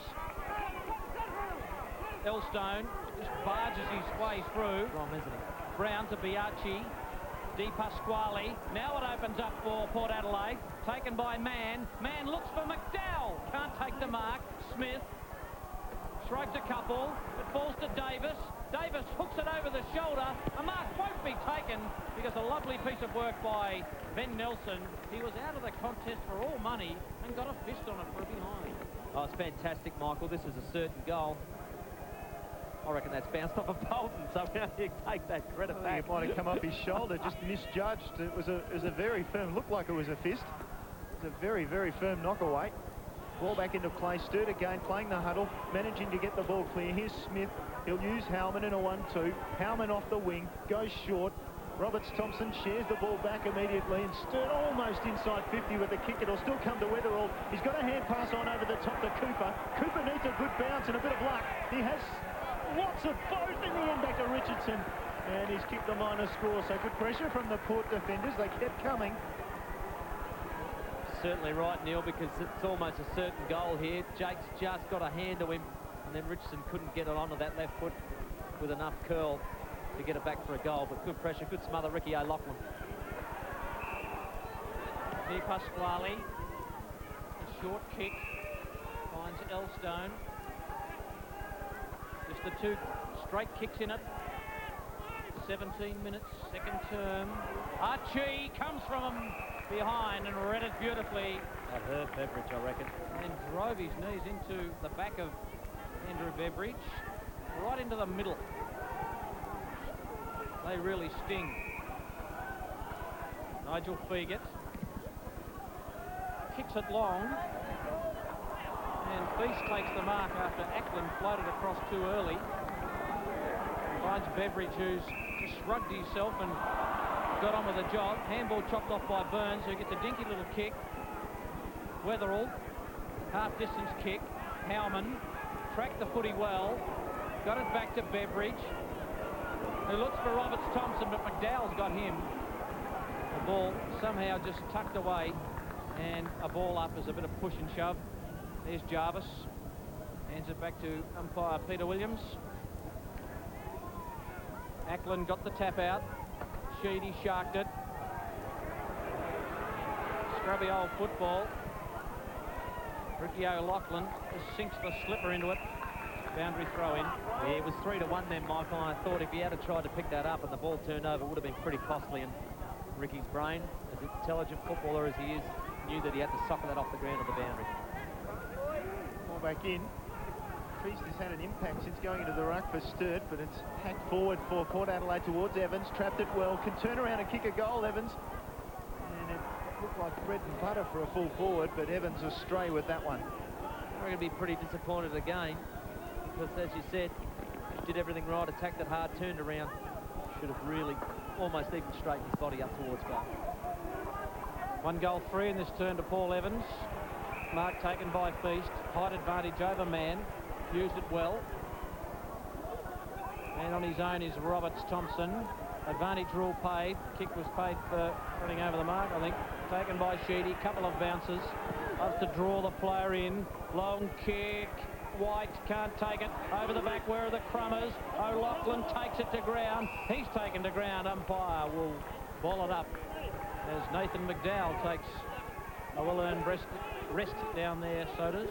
Yeah, Mark Clayton back on for another run there, but no problems with Nathan McDowell injury-wise. Just getting a message from the coaching staff on the bench. In the meantime, Chambers just over the shoulder, hit the post. Good opportunity again here. Tried to curl it back. Not a bad effort. Post got in the way. Quickly back in. And Di Pasquale taking the mark. Across from Victoria this season, a former VFL representative. Off to O'Loughlin. Now to Feegit. They worked that hard. Feegit up towards the wing. A blind kick to some extent. Ackland, great hand pass, almost. Tried to release Bianchi. In the end, Jarvis, too much pace. Jarvis goes short, not the greatest of options. In fact, a terrible option out on the full. Burns to take the free kick for Port Adelaide. Hands are waving in the middle. He doesn't go that direction. Instead, he makes a bad option even worse by turning the ball over to Whiteman. Ronnie was scared of pulling a hammy, but the target was definitely Polton at centre-half forward. Whiteman down the line. Cooper will go for Sturt. Shoved out of the way by Bowen. Matty Cooper looks over his shoulder as if to say, what were you thinking? And O'Loughlin and Cooper tangle. Just waiting on the ball coming back into play. Caught by 2 goals. Ackland and Feast tie each other up. Sheedy takes possession and is immediately claimed by Brown. Matty Knight's giving his bench a real workout. Ronnie Burns off for a rest this time. Dane Fitzgerald on. Feast and Ackland. Gee, they're having a good time out there, aren't they? All they need is a bit of mud. Really, we'll see some action. Feast now on the ground, as is Ackland, who looks like he might be in a bit of trouble, Kane Ackland. Very slow to get up, looking down at his right knee, which is strapped. Yeah, they both were, weren't they? But it was a good umpiring decision because neither bloke you could tell who was hanging on to who. So Slick little hand pass from Roberts Thompson to Whiteman, down towards O'Loughlin, going back bravely, managed to get the ball away from the player coming towards him in Chambers, and Jakes will clear for Port Adelaide out to the far side. It's 2-on-1. Best result for Fitzgerald is probably over the boundary line, and that's the way it went. Yeah, good call, Neil. It's exactly that. He was 2-1. Had to get his hands on it to get over the line. Shows a cool head for a young player, Dane Fitzgerald, Tim. Yeah, him and Peter Mann have really starting to develop nicely for the Magpies. Speaking about development, Andrew Whiteman has developed into a very fine player for Sturt. That ball close to the line. Just booted forward. Jarvis working hard to Cooper. Back to Curtis. About to get tackled. They've mucked around with it. Ball jars loose. Code. Tackled by 2 Port Adelaide players in Clayton and also Fitzgerald. Yeah, boys, I reckon when they're straight sometimes, Sturt, they'll end up going back into trouble with that handball, and that was a perfect example of it. Just one too many. Code with another handball finds Beveridge. Just an up and under kick out into a bit of space with no real purpose. Whiteman knocked it back to his skipper, Nelson. He's tackled by Davis. Ball jars free. Brown. The handball away. They give it up again, Port. In goes Nelson. Jarvis. Handball too slick for all and sundry. Tony Brown with the hand up says that was deliberate. I reckon he had a case too. It's a very good tackling by both sides. I mean, in close and tight. Just when you think a side's getting away, the other one tackles well. Very high ball toss by the boundary umpire. Ashley. And also Sheedy just follow it to the line. 12 points the difference. It's been all Port Adelaide in this term. 3 unanswered goals. I'd like another couple just to give them a bit of a buffer at half-time. All in dispute on the outer side. Just a game of inches at the minute, Tim. Yeah, tackling count would be extremely high, I reckon, on both sides. And as Sturt used that ball a little bit too often. Porter getting in there with the tackling. Ackland with the tap. Mann ended up with it. Wasn't directly from the tap, but it worked anyway. Inside forward 50. Polton. Good footwork again from Polton. Straightens up and kicks for goal. Just astray. But it does extend the lead. Look at the mini-leaguers behind the fence ready to go on. There are enough prison bars on those stripes there, Timmy. Officially the right number. No serial numbers, though. 1 goal, 1 to Polton in this term as Feast kicks to half-back, or knocked away by King, slips out the back to Parry. He's got to go. Richardson there, Di Pasquale, O'Loughlin, Clean hands over the top. De Pasquale's got a kick with his right boot, which is non-preferred. That's a lovely kick to Ackland. Now Ackland goes in short to the pocket. Evans can't take the mark. Good pressure by Smith. Evans back again. Academy Award performance. Here comes Archie. Ducked the head. Got the handball back to Evans. Evans kicks it around the body. It's a good kick too. Oh, Polton couldn't take the mark. Bounced off his chest for the second time in the quarter. And you can desperately see Nelson trying to go for touch and can't get it through. Wasn't he pushing hard to get over the line? What a grunt. Nearly a mark by Clayton. Here he goes. Goal umpire Cam exposed Ben Nelson. In the meantime, the ball has been forced through. The one behind. The work done by Oliver. Similar situation to the round 9 game earlier this year, where Port Adelaide had a couple of goal lead at half-time. It's the all-important third quarter that will shape this game again. Second quarter with the breeze. 3-6 so far to the Magpies. Port really haven't taken advantage. They've had some good opportunities. Only 3-2 with the breeze in the first quarter for Sturt. So here's Richardson having his turn on the ball, I think, for Sturt as he pops it down towards wing. Oh, good mark at the front. Davis, the smallest of those players flying, just took his position at the front of the pack and took the mark. It's a good mark, kept his head up, and also knows that the ball's going to drop short into the breeze. And immediately squares the ball to De Pasquale. De Pasquale, in turn, tries to bring some rain with that kick. Smith was back for Sturt. The pack converges. It's on from Brown to Evans. And Evans is astray again. Well astray, out on the full. Richardson to take the free kick for Sturt. Brown's doing some really good roving today and really good hands in close. And that occasion he freed up Evans. And you're right, Neil, that kicking boot's not quite on today. Tony Brown, 11 possessions this quarter. Jarvis still inside the defensive 50 for Sturt. His kick wasn't great, set a task for Nelson. He was good enough to get away. Nelson down towards centre wing with the kick. And good mark again, stretched by Bowen. He'll look infield on the left leg. Now takes his time. Just a short pass over the top. Set a task there for Oliver. It's meaningless in the end because the siren has sounded half-time in this clash at the Adelaide Oval, and it's Port Adelaide 5-7-37 leading Sturt 3-5-23. Live international test cricket continues on ABC TV. Catch Australia taking on Sri Lanka live from Cairns for day 3 of the second test. International test cricket. Australia versus Sri Lanka. Second test, day 3. Sunday on ABC. And the good news in part is that you will see some test cricket on TV tomorrow. The Sri Lankans 1 for 117 or thereabouts, so they're going along nicely in their first inning, chasing 517 for Australia. So plenty to look forward to there, and that's tomorrow on ABC TV as we look to this game where Port Adelaide leading at half-time, and Ronnie Burns, vast experience and a lot of nous up top. Not wrong, he just kept thinking in that contest, got his little toe to the ball, kept it alive, and Polton snapped it around his body well. Just here, watch this, bang. Just kept thinking about it. Fitzgerald picks it up, gives it off to Polton, certain goal. Yes, and that certainly helped Port Adelaide on the way to a 14-point lead in half-time. Mark Soderstrom joins us from the boundary. Yeah, Neil, Port Adelaide look good, don't they? About a month ago, they struggled against North Adelaide, but they came up against Central District a fortnight ago and worked very hard, really pushing the Premier. And then, obviously, West Adelaide last week, they were excellent. So they've been able to build some momentum over the past 3 weeks. It's put them in good stead because they're really taking up the Sturt today, Neil. Thanks for that, Sodas. Just about to get underway with the second half, but first we go to scores from other grounds. In West Adelaide, 7-4-46, leading by 10 points. Glenelg 5-6-36 at half-time down at the Bay. At Noarlunga, it's North Adelaide 11-9-75 by 32 points over South 7-1-43. And it's the Eagles 7-4-46 by 13 points over Norwood 5-3-33. Take a deep breath. Here's Michael Maney. Thank you, Neil. Perfectly done as the shortest man on the field. Umpire Broadbridge holds the ball in the air.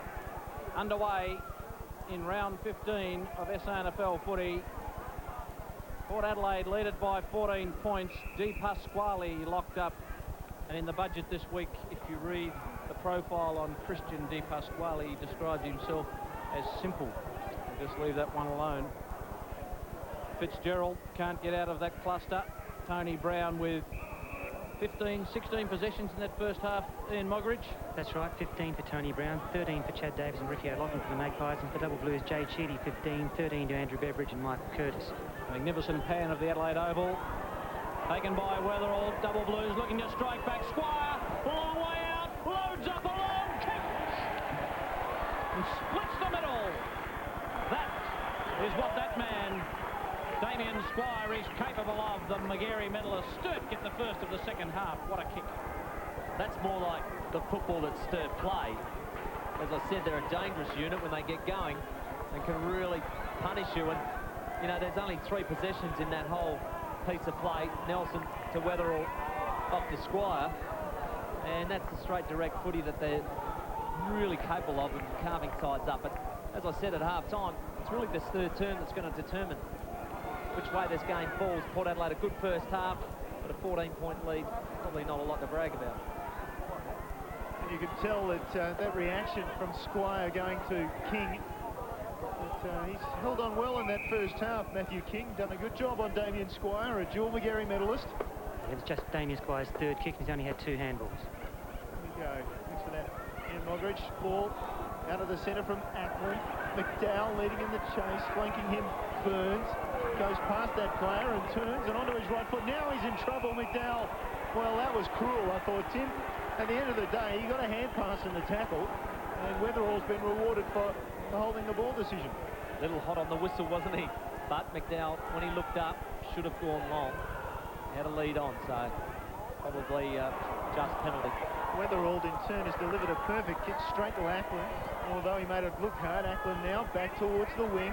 Beveridge at the front, takes the mark for Sturt, quickly onto his feet and playing on. Here's Sheedy, inside forward 50, long direct, looking for White, carries the pack, Jakes, White takes possession, caught one high, umpire said play on, perhaps it wasn't high. Ball to ground, and now eventually we'll get a throw up, surely umpire. Looked like a scrum, doesn't it? The boys. Interested spectators, reasonable crowd here at the Adelaide Oval, beautiful conditions still. That's just a little too much wind. O'Loughlin under pressure, rolls over the ball, in trouble, still got it under there, it comes out, and Tipasquale just holds onto it in the tackle of Roberts-Thompson. There is a prediction of bad weather on the way. I don't know if that actual cloud is heading this way. You wouldn't have thought so. It's not normally the direction from which the weather comes. Here's Richardson onto the ball and missed it from very close range. Perhaps should have finished that better, Tim. No, you're right, Neil. A really gutsy little rover, and that facet of his game, if he can add that to it, give himself 2 to 3 goals in most contests, he'll be a really good asset for Sturt, but you can't miss ones like that. Some bad news from the Sturt medical staff. Brett Hellman has injured a hamstring. He's come back in today after a back injury, but now the hamstring's gone and he won't take any further part in the game. Big blow. Big blow to the Double Blues. Lovely mark by Kane Ackland. Starting to hold on to those. Now Kane Ackland, Which is important. Fegert to King. Out of half-back, and Funk had no chance, but ended up doing okay. A toe poke to King, and he's ridden into the ground and paid a free kick for in the back, and Damien Squire can't believe it. Yeah, Damien Squire couldn't believe his luck that he just slowed down, I think, and unfortunately took the momentum into his back, but King, 2 mistakes, really. That handball up in the air, and then very lucky to get away with what he just did then. This kick to a contest. Beveridge got it to Cooper, and Cooper hugs the boundary line. Fegert kicks it in to Polton. Polton's got to get around Bowen. Did a donut when he didn't need to. Got a free kick for a high tackle on Chambers. Looks for Funk. Funk takes the mark. The lead is by Brown. The 2 little men, the midgets, up against each other, Weatherall and Brown. Brown. Hey. Both got an inch on me. Tim, a towering SNFL footballer himself. 4 foot nothing. Brown kicks a wobbly old ball, looking for Archie. Smith just sat on him. McDowell, that's clever work. Archie got it back to Mann. He just didn't look and just threw it on the boot. And Oliver can't keep it in. Boundary throw in. Bit of sloppy work by Port going forward. On the bench there, it's a very, very low view. Yelling out instructions. Sticks Phillips. Chi does the ruck work. Over the top, Oliver got it down to Sheedy. All just hacked out of there. Colton. Paddling. Looking for a free. Work by Mann. Just takes it to the line. Good crowd in at the Adelaide Oval. Magpies still lead by the 7 points. Josh Richardson at the 3-minute mark. 3 behinds for the game. So, a little bit different. Whiteman looking to come over the top there. In the end, he got a little punch out. Polton, who's been opposed to Nelson for most of that second term. Nelson more defensive on Polton than perhaps earlier opponents. We'll get another ball up, centre wing. And the restructure in the Sturt backline has pulled Smith from fullback out to centre halfback opposed to Archie. And Evans at full forward for Port Adelaide has a new opponent in Michael Code. Free kick going to Ackland. To half forward goes the kick. Here's Evans. Ball to the front of the pack. Clun, who's come on for Sturt. Off the left foot, not a bad kick. Beveridge on centre wing with the mark. Plays on quickly. Looks up to centre half forward. Goes direct. Richardson, one of those players there. Roved it at the front, Richardson. Hand pass quickly off to Cooper. Can kick it from 45 metres. Matthew Cooper, great finish. Better play from Sturt, more direct. And they reap the benefits as King got caught going back into the pack. And his opponent in Richardson did a good piece of roving. Certainly called that well, Neil. But again, that's more Sturt. A long kick in the centre half forward.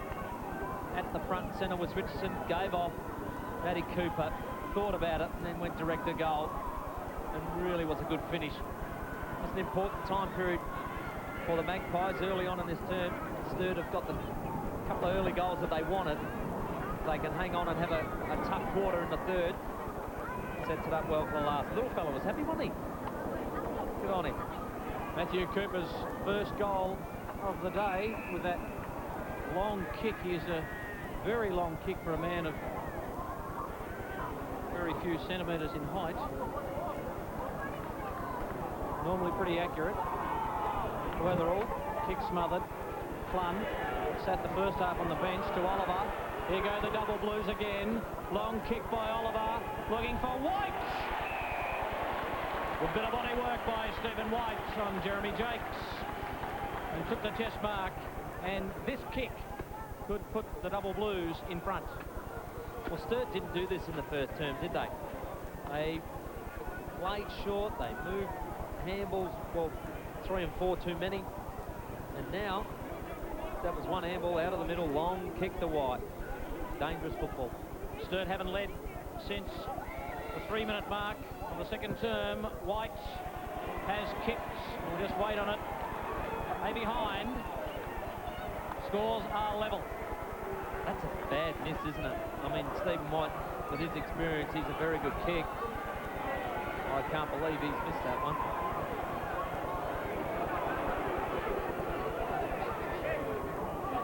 Funk with the kick-out duties for Port Adelaide comes to this side of the ground with one of the worst kicks you'll ever see.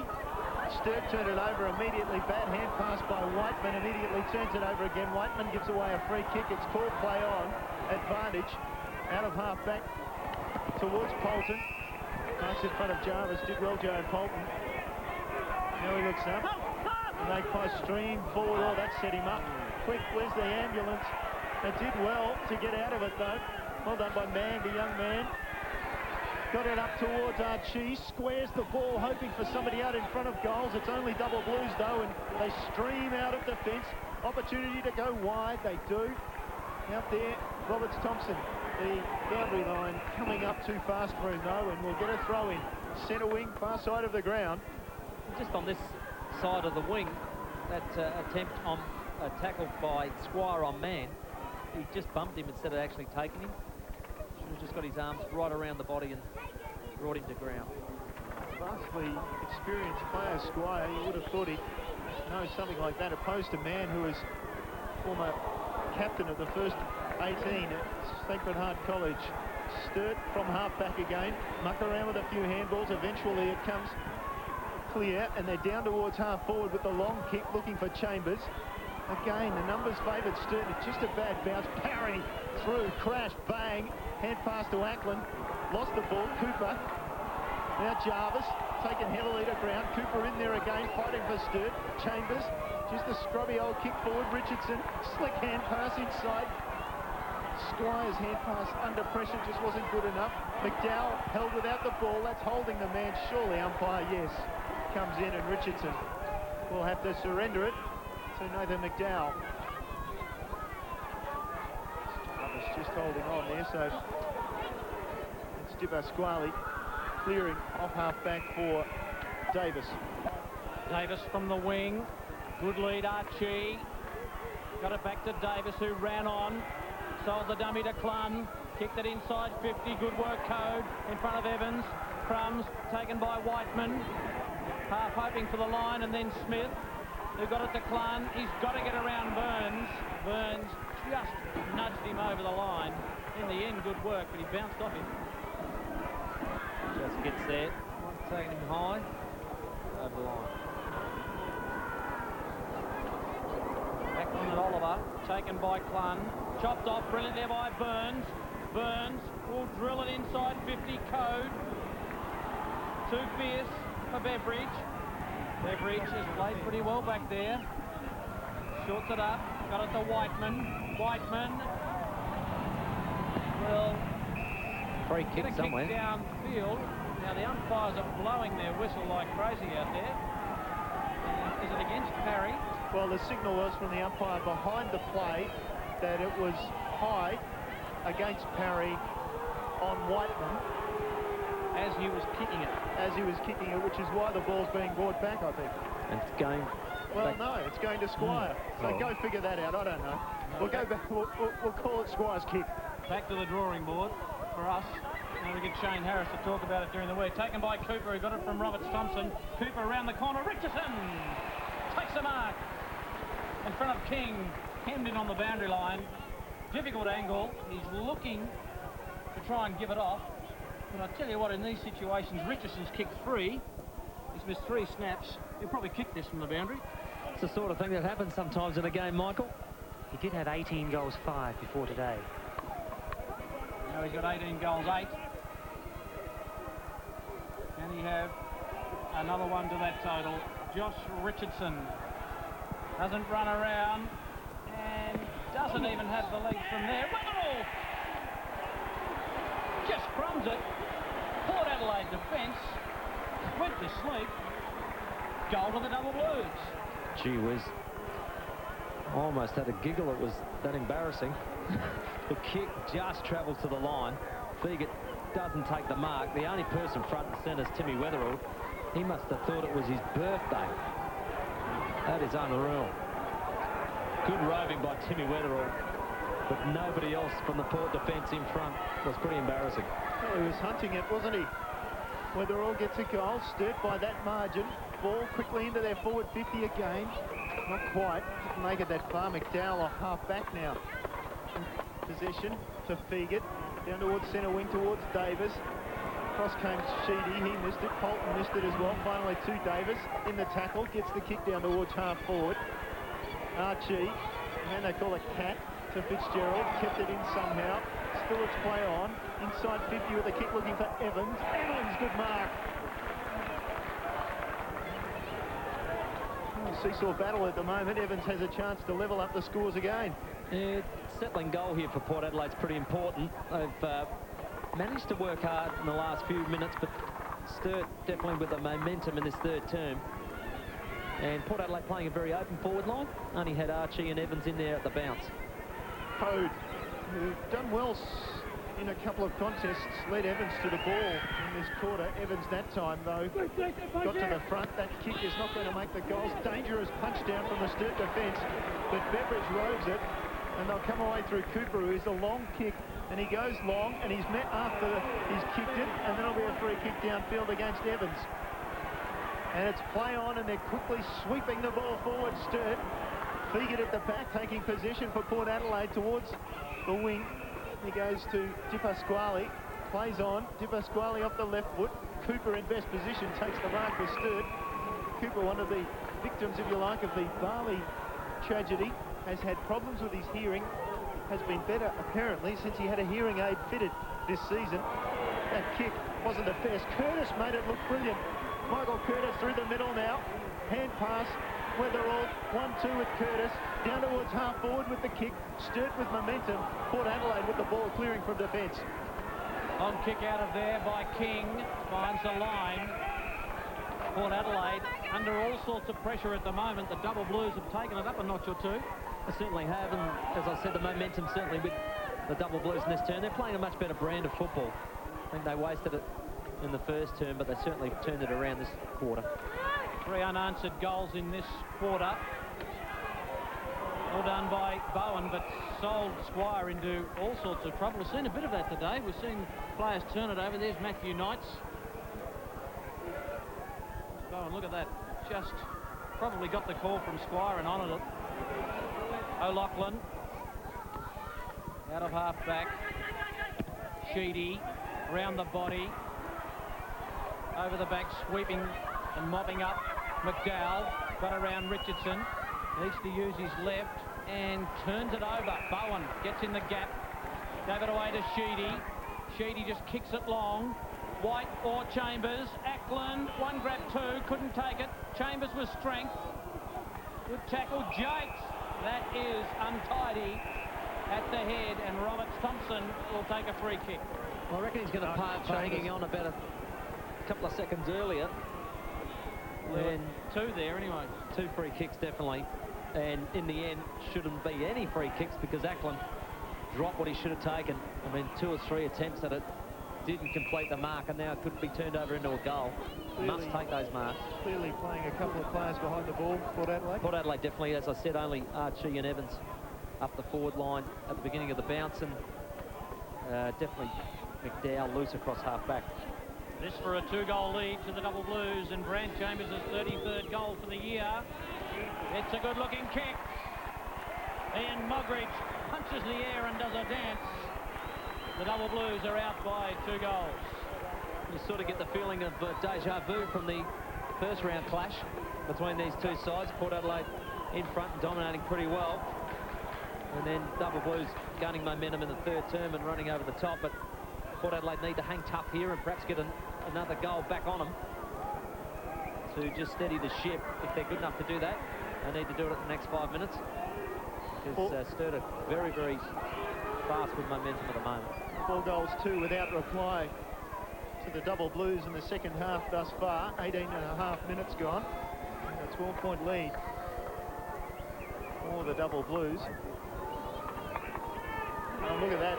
Cooper, nice hand pass. Nelson, the captain, closes, kicks inside half forward. That'll favour Fegan. He takes a nice mark. Chambers follows up, and Fegan thinks, oh, I won't go on with it now. I'll remember that number for later. Thank you very much. Viacci on the far side of the field has possession. Not the greatest of kicks, well taken by Di Pasquale. Closed down quickly by Clun. That slows up the play. Ackland is in a bit of space in the middle, directing players away, but finally Di Pasquale will have to take his long kick. No, opts for the short pass. Had to be accurate. That's in the back at 25 metres. Unnecessary by Jarvis. Played a lot of football, Paul Jarvis, some of it at West Adelaide, and struggled to make his way into the Sturt League side, and Brenton Phillips won't appreciate giving away 25 metres in that situation to Chad Davis. Down towards half forward, nice kick. Curtis comes from behind, knocks it away from Clayton over the boundary line at half back. Left for Sturt. Been pretty good across half back today, Michael Curtis. Very, very committed player. Yep, 7 kicks, 10 handballs. Oliver opposed to Clayton. You'd think he'd have an advantage there. Only the advantage of about 30 centimetres in height. Sturt down towards half forward again. Numbers behind the ball for Port Adelaide. And Weatherall fighting hard on the ground. Manages to keep the ball inside 50 just. In fact, umpire coming in looking very closely at this, and somehow it's a free kick, and I don't think the Sturt supporters appreciated that as Fegert clears the ball to the far side of the ground and Port Adelaide away and running through Biachi. His kick down the wing finds Ashley. Ashley been on and off the ground with a rotation, got it back to Biachi, who ran on, and he placed by the young man, Shane Biachi. Kick short, finds Clayton, who's spent a fair bit of the time on the pine today also. His left foot kick, man, he might run onto it, so too McDowell. Lovely work by Squire, who got it to Sheedy. Sheedy was tackled and taken to the ground, and umpire Williams will double up a couple of heads there. The head shaking, and a few knights on the left. Double Blues work it out of half-back. Squire, did he drop the football? Polton put the pressure on. In goes McDowell. Forces the ball up again. So Port Adelaide fighting very hard to keep that ball in. There's their forwards. And McDowell and Polton. And there's some reaction. Ball kick forward. Code couldn't take the mark. Tackled. Jarvis. Beveridge just held on at the back. Ackland knocked it away. Drove by Fitzgerald, who's got O'Loughlin. Magpies need a goal. He's got to use Biachi. Biachi decides to load up. Looking for a mark. Evans, Archie. No one can take it. Clayton, front and square. Taken to ground. How did he get rid of it? Over the top, Beveridge. Smith. Loose handball out. It's fierce. It's determined. Davis knocks it out into some space. Code's got to go. Tackled to the ground. Umpire will be game to pay a free kick there, Jim. Won't be happening, but Code's been tremendous at fullback, hasn't he, today? I've been very impressed with his game. And it's a good tight moment in footy there. Time ticking away. Bowen. Kaplan. Just got away in time. Jarvis. Uses Bowen again. Maybe a late goal to the Double Blues. Long kick. Chambers! Eyes on the football in front of Jakes. And Brant Chambers has an opportunity to stretch that lead out to 3 goals. It's certainly good play from defence. I mean, Sturt had to hang on in that situation. A late goal for Port Adelaide would have really given a nice position at three-quarter time. Instead, they broke it free through the middle of the ground. And Chambers got loose here. Takes a good, strong mark. Nice kick by Bowen to find Chambers. Just kicked 2 goals, 1 this afternoon. Good shot of this. Right behind it. Brant Chambers needs to draw it back. It's not going to come back. Behind, and he'd be filthy on that. That's very kickable. And a very important one too. Would have given him a nice buffer at three-quarter time. But he's kicked fairly well at a goal earlier from a similar position. He'd be disappointed with that one.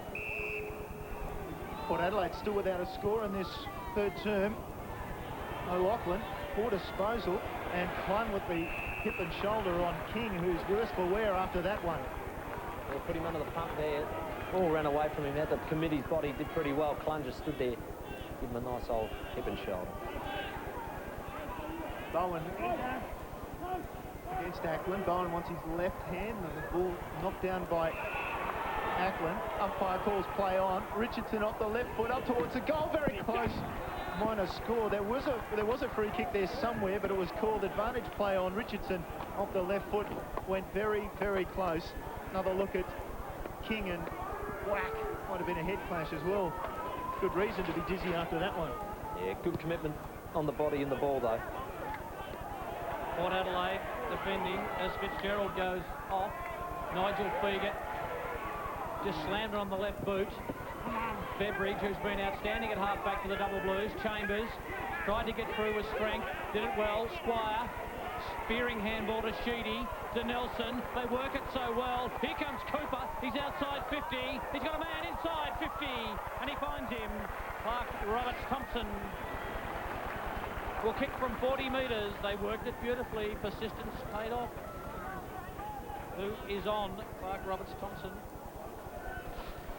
This will just be his second kick today, but he's had 11 handballs. He's worked pretty hard. Roberts-Thompson kicks a goal. Double Blues are out to 20 points. Robert Thompson gets his first of the afternoon. Pretty important kick too, wasn't it? That's the one I was talking about. Gives them a nice buffer at three-quarter time. Matty Cooper really worked his way into this third term with plenty of possessions. Roberts Thompson didn't let the side down with this kick. And that is a very, very important goal. Low scoring match, good margin now, 20 points in favour of the Double Blues, kicking with the breeze in the third term. 3 scores in the last 3 minutes, 2 of them behinds. Richardson, no, or rather Roberts Thompson, I should say. With the goal that was important, that'll be a free kick to Sheedy. No, umpire picked it out earlier, gave it to Kane Ackland. Another look. And up before acceptance is Feast, and umpire clearly of the opinion that Feast wasn't going for the ball. Ball inside half forward to Brown. Brown hand pass off for Port Adelaide. Oh, and set up his man in Polton. Was immediately taken and claimed by Nelson, who's gone there, or gone on to Polton with the express purpose of shutting down the power-listed player. Feast can take it out of the ruck, opts to knock it down to Richardson, did well. The young man, the little man, outside the defensive area. Bowen with an ambitious hand pass. Jarvis gave it back to Bowen, who overran it. Now Bianchi off to Davis, shut down from behind. Well done by Jarvis. Sturt will clear it. With his hands on the wing was Feast saying, give it to me. Instead they went into the centre. O'Loughlin with the easy mark to Feegit. Feegit down towards half forward with the kick. Out into space for Polton. Clun will come to meet him. Great tackle by Clun. And it was put on the ground by Polton. Why wasn't that holding the ball? It doesn't matter. Siren shuts off Sturt as they go forward. Great tackle by Adam Clun. And the Double Blues at three-quarter time have a 20-point lead. It's 8-9-57 plays 5-7-37. Yes, and 20 points, magnificent quarter, 5 goals to zip in that particular term. And the Double Blues really did put the pedal down. Exceptional work, goals to Squire, Cooper, Weatherall, Chambers and Roberts Thompson. There's Tim Weatherall taking a well-earned break. The Double Blues really needed to pull something out in that third term, and they certainly did. The score here at the Adelaide Oval, Sturt 8-9-57, lead Port Adelaide 5-7-37 by 20 points. Live international test cricket continues on ABC TV.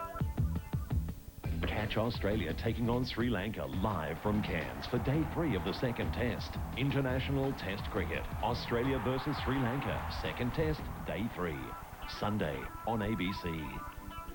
And the news from the cricket, Adelaide, or Australia at least, just getting a wicket, 2 for 156.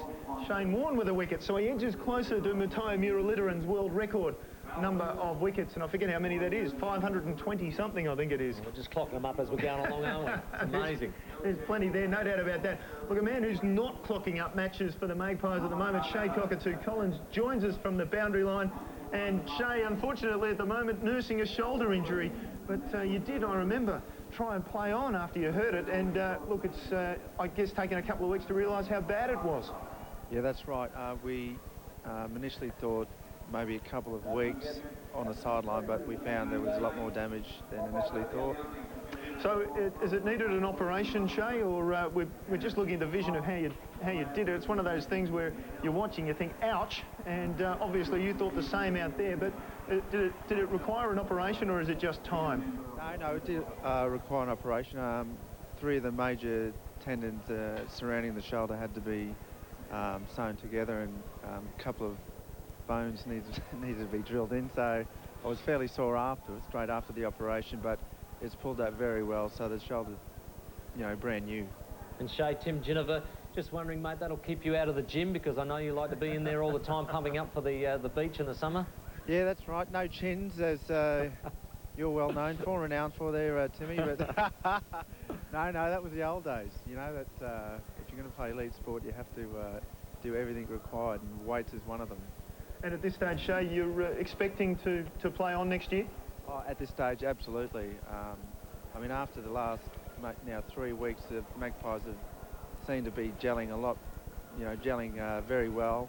I mean, last week Westies had a lot of their major players out, but even so, the Magpies played really, really well, and it's very hard to watch on occasions like that. And you can actually pause for a minute. We're going across to Sodas, and Sodas, I should ask you what's been going on in the Port huddle. Well, Matthew Knight's pretty protective of the huddle, and he sent us a long way away, so hard to pick up what he said. But as the boys did come in to meet, they were pretty buoyant, even though Sturt really outscored them that quarter and outplayed them. But they are buoyant, they are confident that they will have the breeze, and it will be of some help to them. The Double Blues had a quick listen to their camp. Brenton Phillips very happy, just telling the boys to run with numbers. We all know the Sturt brand of football is to have 3 and 4 running with the ball and to share it around. That's exactly what he's asked them to do into the win for this particular last term. And Shay, over the past month, it looks like that Port Adelaide have really developed to be playing some quality football after the loss to North. Yeah, well, it's taken half the year, but I mean, at some stage you'd expect that to happen. But Sodas, I think you better barge in there, mate, because you're not doing too well if you're being shushed away. Well, Shay, look, one other thing I want to ask you about Port, though. We talked about it. It's taken a while. Is it taken a while to get Matthew Knight's game plan into place, or just to get all the new players adjusted to what he wants? Well, I can't really answer that, but I mean, during the pre-season matches, we felt really confident in going into the season, but I mean, something just hasn't happened there during the major round. But it's come, and certain games here and there during the year, but hopefully it'll stay like this for the rest of the season. And Shade, last quarter coming up, what's important for the Magpies to win to get back in front? Well, I think a lot of run, and there seems to be we need some forwards to actually do a lot of hard running, which we didn't see in that last quarter. All right, Shane. Well, good luck to the Magpies. Good luck to yourself. Hopefully we'll see you back on the ground again next year after some shoulder surgery and a little bit of mucking around in the gym, perhaps. Hope you get back on the field next year. Okay, thanks, boys. Okay, Shay Cockatoo Collins joining us there from the boundary as we have a look down as the glorious sunshine shines on the Adelaide Oval. We've been very lucky this afternoon. Bad predictions for the weather, but it looks okay now as we look forward to next week as well. And our game of the week next week will be from Elizabeth Central District against North Adelaide. 2 top 5 sides at the moment. North Adelaide resurgent after only winning 1 game and drawing 2 in the entire 23-round season last year. Port has the Eagles next week at Alberton. Tough ask for Port Adelaide coming home. They do have a lot of matches still against the top 5 sides. West against Sturt, and of course that Friday night match, Norwood against Glenelg. Perhaps a clash to determine once and for all who's going to win the wooden spoon. Yeah, that Port Eagles clash you're talking about. An important result here today at Adelaide Oval. Port Sturt on the last quarter. Port coming home with the breeze. Just let Sturt get too far away from them in that term. Sturt played a lot better football than what they did in that first half. As we said, a bit of deja vu from round 1, where they really did turn it on in the second half. And they've been doing that a lot this year, Sturt. Not great first halves, but really big second half. So an important last term here. And so does, I know you're listening down there as we look at Brenton Phillips and Brad Ryan just going to the bench at the moment, but I noticed that Kane Ackland is going to the bench for Port Adelaide. Yeah, Kane Ackland is having a break. He's rucked tirelessly for the last few weeks, so I think just having a breather. We'll check with the medical staff to make sure that there's no problems there, but I think understandably he's just going to have a bit of a breather and then come back on later in the term. Here's Michael Maney with the final quarter. Thanks, Sodas. Big term coming up for both sides. Sturt leaded by 20 points. Round 15 encounter. In goes Ronnie Burns. First goal of this last term will be very important. If you just think if the Double Blues can get it, it might be too far back for Port Adelaide. Parry into the ruck as Ackland going off. Elstone. And Sturt will be pretty happy to see this ball bottled up in the centre. No clear centre clearance. They nullify each other, knocked on by Di Pasquale. Well, surely a free kick over the shoulder to Biaggi. No free kick. Well, the poor little fella, he probably weighs about 2 stone 7, and he was tackled and upended it pretty well. And there's Adam Clun. That's some terrific tackling. And a free kick will go to Biaggi, so persistence pays off.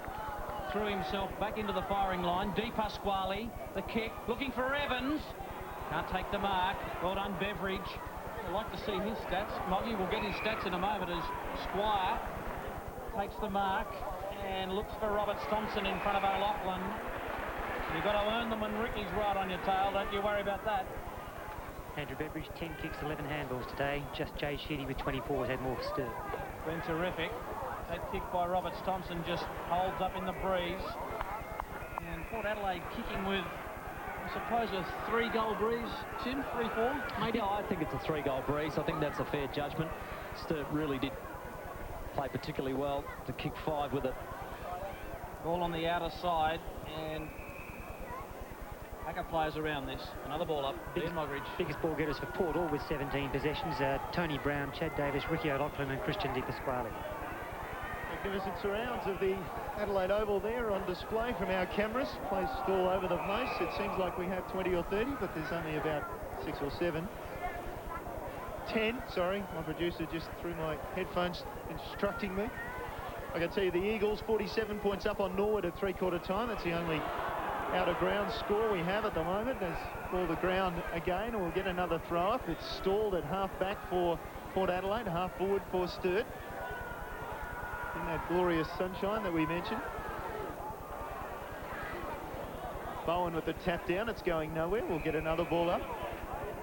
Important passage of play here. You know, you get stoppage after stoppage after stoppage. Your 2 breaks clear and makes the next play that's important. Holton over the top, just knocks it for Burns' advantage. Burns towards the line. Oh, he was hounded into the turf, wasn't he, by Weatherall. He's a dogged little player, and still from that broken arm years ago is why he's got that strapping on the...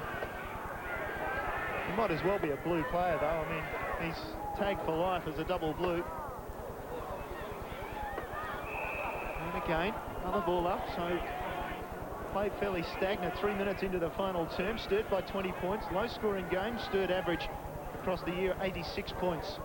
3rd in the SANFL in their attack ranking. Weatherall goes to ground in that tackle. Good hard in close stuff, but it's going to be important who can get this break. 20-point margin. Port Adelaide need early goals. It might get too hard towards the end of the quarter. It's been a pretty physical game too. A lot of tackles in this final term. A lot of stoppages. Whiteman back to Curtis, trying to find a way out of there. Is difficult. Davis, Jarvis had to go, slipped. Got it to Whiteman. Jakes couldn't take the mark. Richardson over the top. Holton has been quiet since the first half. Nelson's done a good job on him. Ball knocked forward for the Magpies. Mopping up at the back for Sturt is Smith. Smith kicks. Bowen. Elstone just got in the way, got in the gap. Boundary throw in. There's Brenton Phillips on the phone. It's against the nature of the Double Blues to shut down too. They're a free-flowing sort of side, so that might go in Port's favour. Yeah, just 3 possessions to Bolton since half-time. I'm right for a change, Moggy. Davis in hard. Bowen too. Davis rigged into the turf and a bounce. So 4.5 minutes gone. And really no advantage in this turn to either side. Yeah, a lot of Port players went missing in that 3rd term. Didn't get their hands on the football enough. They need to do it this term.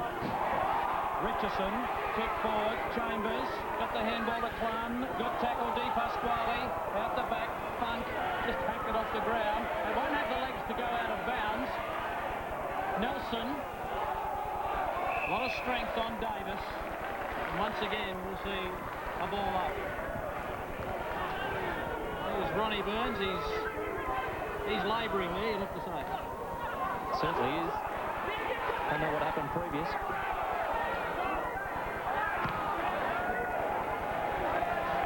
Sturt wet, get the ball inside 50 through Sheedy. And opportunity to bring you up to date at outside grounds. Westies by 3 points at 3/4 time down at the Bay against Glenelg. North Adelaide by 50 over South Adelaide down at Noarlunga. And of course, I mentioned earlier, the Eagles by 47 over Norwood. All back into play. Sturt work it in close again. Holton over his man. Jakes gave a hand pass out. White comes storming out. Ball on the ground. White holding his hand up in the air. That could be holding the ball. Oh, gee, in front of goal. It would have been some free kick to give away. If you look at it, it was being held in, Tim. Umpire Broadbridge on the wrong side. from our side, definitely holding the ball. Ball to ground, Bowen with the tap down. And again, Double Blues crowd in. This is to their advantage. They are kicking into this 3 or maybe 4 goal breeze in the final quarter. They lead by 20 points. No score so far in the final term. Ball knocked down. Fegert will come clear. Weatherall chases, harasses, puts pressure on him. Ball to centre wing. Out of bounds. We'll get another throw in. A lot of tired bodies out there. And clearly Fegert going for the line. Sturt just want to try and hold this play up. They can't care less how many ball-ups there are. But Port Adelaide have to take risks. They have to bring the ball this side of the ground and then really drive it into that forward 50 quickly.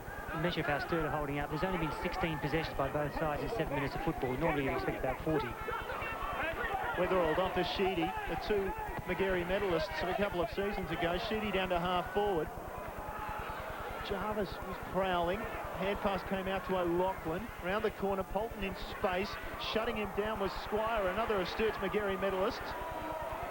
Now it's raked in. A few of them out there on the ground, isn't there? 3 for Sturt, 1 for Port Adelaide. Magarey medalists, I mean, as one of them in Squire surrenders the ball to the umpire. We'll get another throw up. It is tight and it is low scoring, as I've mentioned. Neil Kane-Ackland back on the side. He's chasing Simon Feast around.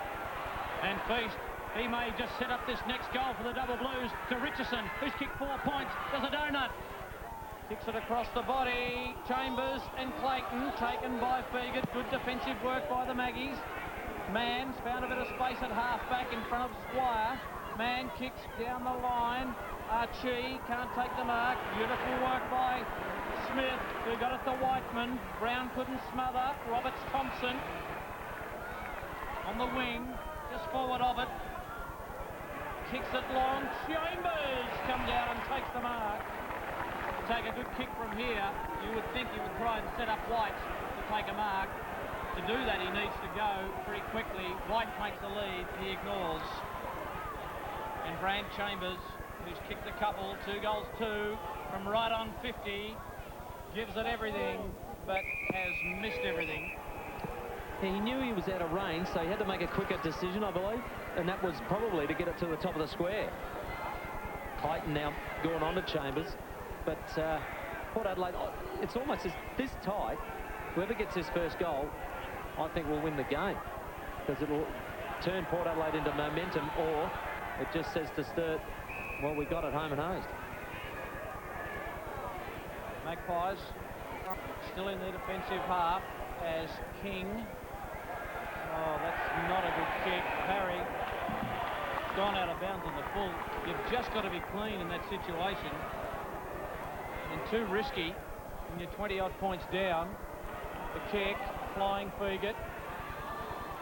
Clun, Elstone went in hard, so too Richardson. Tries to drag him off the football. We've been going 9.5 minutes. Nothing's changed since three-quarter time as Fitzgerald starts some warming up exercises to come back on the ground. Ball in there tight again. Elstone trapped. Whiteman, one of the best tacklers in this league, I think, ever. Well, it's been a feature, hasn't it, of today's game? I reckon both sides have been superb with their tackling. Port Adelaide in the first half and Sturt definitely in the second. Bowen got it down. Burns had a fresh air shot. Ackland didn't. Got it out of there. And Squire, just a slight slip on the turf, which is a bit soft and a bit loose. As you'd expect, a lot of rain in Adelaide in the past month. Squire now off the wing. Down towards Bowen. Good mark. Big left footer. He's impressed today, Jacob Bowen. He has, and Parry hasn't been anywhere near the contest a lot of times with him. He's got to be more alert of his man around him, but Bowen performed well. Goes long to the goal square. White's a chance. He's forced out of it by Fegert. Ball against the behind post and will get a throw in. White looks up at the umpire and says, hang on. As the interchange just taking place, Sodas. Yeah, Dane Fitzgerald coming back onto the ground to have a run just to try and get some ball for Port Adelaide as they starting to struggle a little bit, and Peter Mann is the player off. Well, Polton took on a couple of players there. Richardson got him high. Very lucky in the end, Jared Polton, because he was in all sorts of trouble taking on 2 Double Blues. Goes short with the pass. They try and work it out of defence. King forced to stop. Again, this suits the Double Blues. Still no score in the final quarter. 20 points to margin. Elstone on his left foot. Swings it wide again. Next in line was supposed to be Fitzgerald. It went to Squire, who's now cleaning up as a sweeper across the centre. Tim Ginniver just a little angry at some of this disposal from his beloved Magpies. Parry, Cop Richardson behind the head. Umpire said play on. Must have been touched off the boot there somewhere. Double Blues supporters thought young Richardson, the little man, should have got a free kick. Ball up. Again, Sturt just working around those packs, working in tight, keeping the ball tight. And we'll get another ball up. Look, Sturt couldn't care if they didn't score this term, as long as Port Adelaide didn't either. And they set this up in the third term with a fantastic quarter, kicking 5 with it. And now they're just hanging on and hanging tough. Port would have to be a little bit worried at this stage. It comes to Weatherall. Weatherall, can he put them away? Long kick by the McGarry Medalist. He's kicked a goal. There's that first goal of the final term. Tim Weatherall second.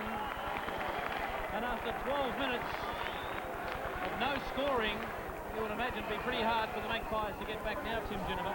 That's exactly as I said earlier, Michael. The first goal was going to be ever important. As you know, sort of time was ticking away, 9-10 minutes.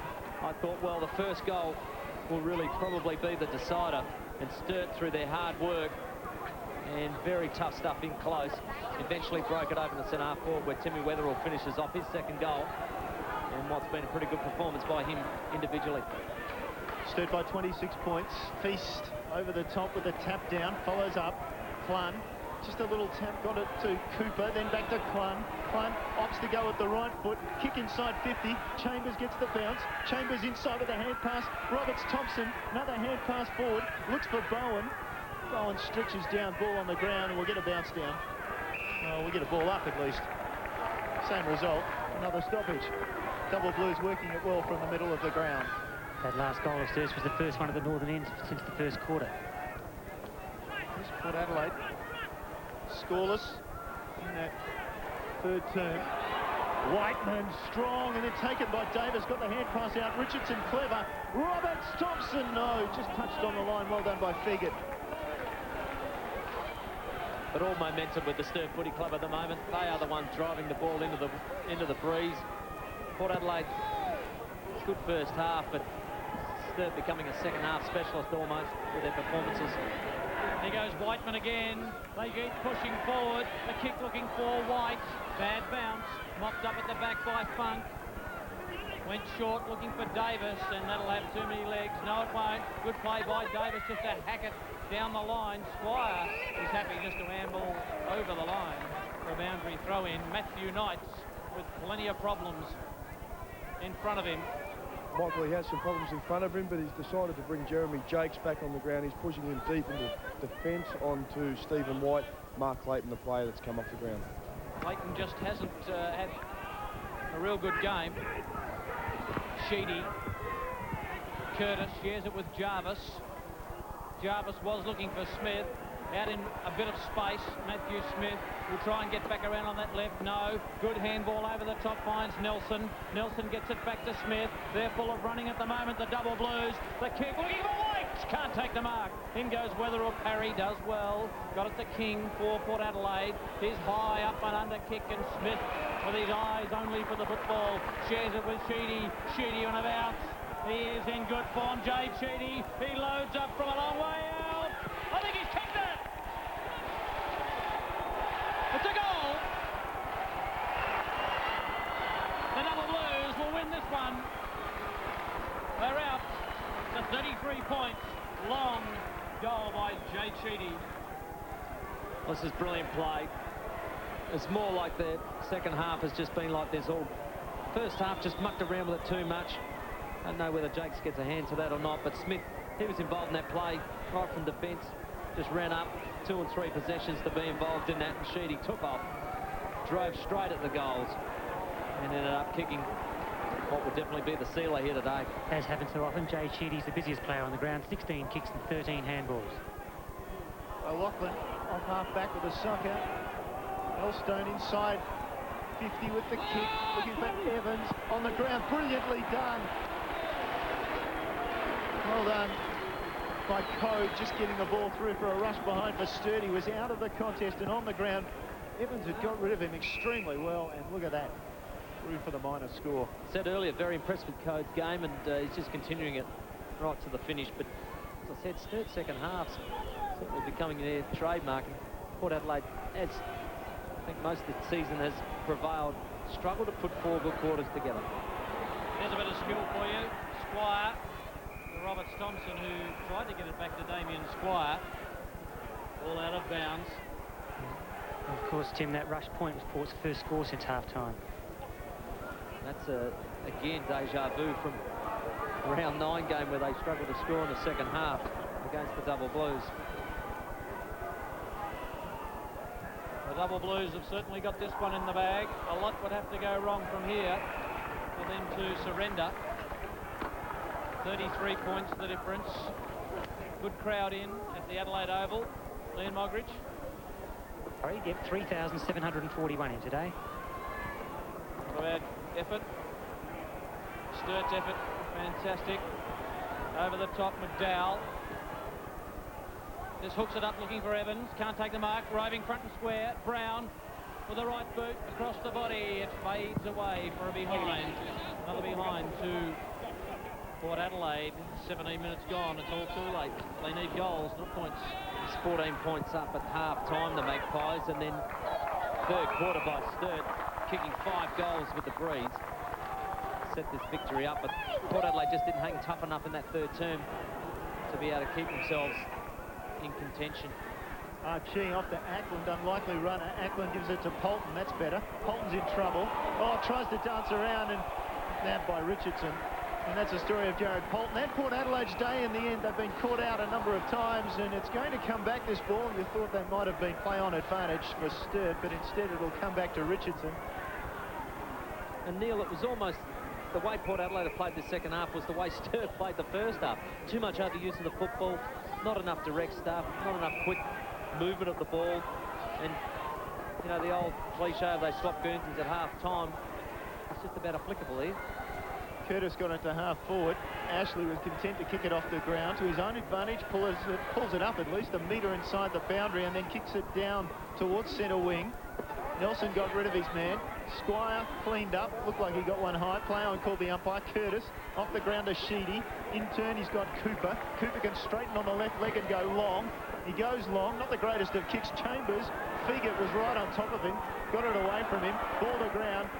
Weatherall, always clever on the ground, taken to ground. We'll get another bounce down, or at least a throw up. I keep making that mistake. SANFL football, we have only ball ups now and not bounce downs. Just look at Clayton having come off the ground, looked like he might be carrying some sort of leg injury, Sodas. Yeah, plenty of attention from the physio there, checking out his calf and hamstring on the left leg, but with the way the scores are, I think it's going to matter really for Mark Clayton for the rest of today. Big jump from Chambers, ball to ground again. And underneath all that was Jared Polton. He showed a lot of courage to back keep his head up there, Jared Polton. But Mark Clayton does look in trouble. Good concern for the veteran. Polton takes the ball out of the ruck. Off the left foot now. Gets it outside 50. Aims for Brown. Brown diving. Nice mark. He's tried hard, the captain. 105 games with St Kilda. Still a young man too. 19 possessions today. Forward-looking hand pass came to Davis. Davis down to half forward. Smith backing in. That was courage from the Sturt player. It comes to Elstone off the left foot from 45 metres. Kicks a minor score, and still Port Adelaide without a goal in the second half. In fact, they've only got 3 points. This one, perfect stuff, Elstone. Front and centre, did that beautifully. Then just couldn't quite nail the goal. Ball at half-back for the Double Blues. Elstone, who kicked that last behind, back in it again. Ball up. Simon Feast takes a well-earned break as Oliver heads straight into the rucking contest. Immediately got it down, but Shark by Lachlan. Shark back by Clun, runs it out of bounds. 30 points the difference, 5 goals have ticked into a minute and a bit of time on. Simon Feast earned his pay packet today. So too Ackland. Richardson. A full of run, the double blues, taken by Squire. What can he set up? Run a fair way. Ball bobbles. Got it away to Chambers. Chambers wants to get around and roost it. Just saw a player out of the corner of his eye in Whiteman. Whiteman needs a shepherd here from Bowen. Doesn't get a good one. And he's forced to go to the line with a handball, and Bowen needed to do a bit better there. Haven't done too bad, though, overall. Sturt have been very competitive in their forward line, and actually the defence have run the ball out very well to create their second half momentum. Harry knocks it away. Chad Davis. Well, indecisive. That's been Port Adelaide in this second half. De Pasquale robbed of the footy. Clun got it from Richardson. Got around O'Loughlin. Clun looks for White, and he can't take the mark. Archie's back there in defence now, so Matthew Knights has thrown a few players around. Chambers couldn't get through. Caught on Code. Got it out. It goes to Wetherald. He may kick his third. Tim Wetherald has capped off a lovely day in the midfield with a goal. It's all the double blues. They lead by 6 goals. Yeah, just pure momentum forward for Sturt at the moment, isn't it? The numbers are there. They just keep doing the hard work. Bowen on ground level. Cooper's been great in the second half. Gets it off to Wetherald, who's just one of those blokes that just keeps ticking all day long. Kicks his third, and well deserved for all of his hard efforts earlier in the game. Tim Wetherald, Matthew Cooper, both 10 kicks, 9 handballs today. 36, a comfortable margin for Sturt, with probably 5 or so minutes to go. McDowell down towards half forward. Smith came late. Evans got the ball to ground. Brown with the hand pass off. Now a chance for King to finish the job, and King has sprayed one as well. Or has he? No. A belated goal for Port Adelaide. Goal umpire did a terrific amount of work then. And Port Adelaide finally kicks their 6th goal. Brown just getting the handball up, and King just getting around Code to snap that one through for a major, but that's a long time between drinks, gentlemen. Moggy will probably tell me what minute mark it was at the second turn that they kicked their goal. 11-minute mark, thank you, Michael Maney. And that's just not good enough. If you're going to beat these top sides and be a serious finals contender, you've got to be able to beat Sturt, Eagles, these sort of guys. And second half has been very disappointing for the Magpies and very pleasing for the Double Blues fans. Back to 5 goals. Burns somehow got through. They don't get enough out of Ronnie Burns. Ackland, long kick. Jarvis dropped what he should have taken. McDowell, we know he's clever around goals. Knocked forward by Evans, taken by Jarvis. Squire at half-back, nonchalantly, just kicked it down, looking for Wetherald, and Ashley takes it out of bounds. As I hear in the effects microphone, huge jet coming across the top. Something's hit Port Adelaide. It's like a steam train, the Sturt steam train. So does his personal jet, just landing not far from here to take us to his next modelling appointment. Taken by Sheedy. Handball over the top. De Pasquale. Short kick. Taken by Burns. Burns over the top to Ackland. Had Archie running by. Uses him now. Archie's got to get around. He does. Gets around Beveridge. Long kick by Archie is away to the right. Another behind to Port Adelaide. It's 29 points the difference. I don't want to be silly here, but I will be. But I do remember a game in time on being 31 points down, the Magpies beating Centrals here. Now, Moggy, do you remember that one? Fortunately, no.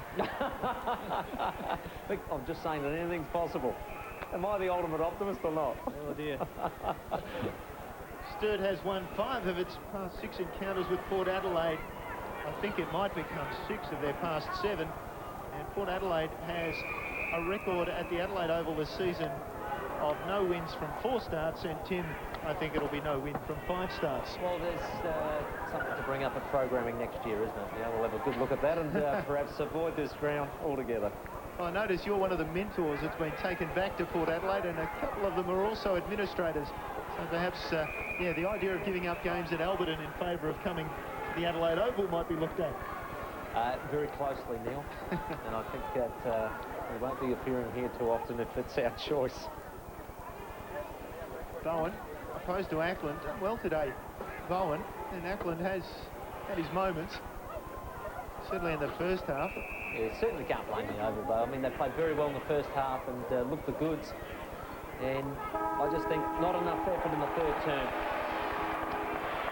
And at the end of the day, the Double Blues will take home the points from this encounter. They've won 6 of their past 8 matches since a bye in round 7.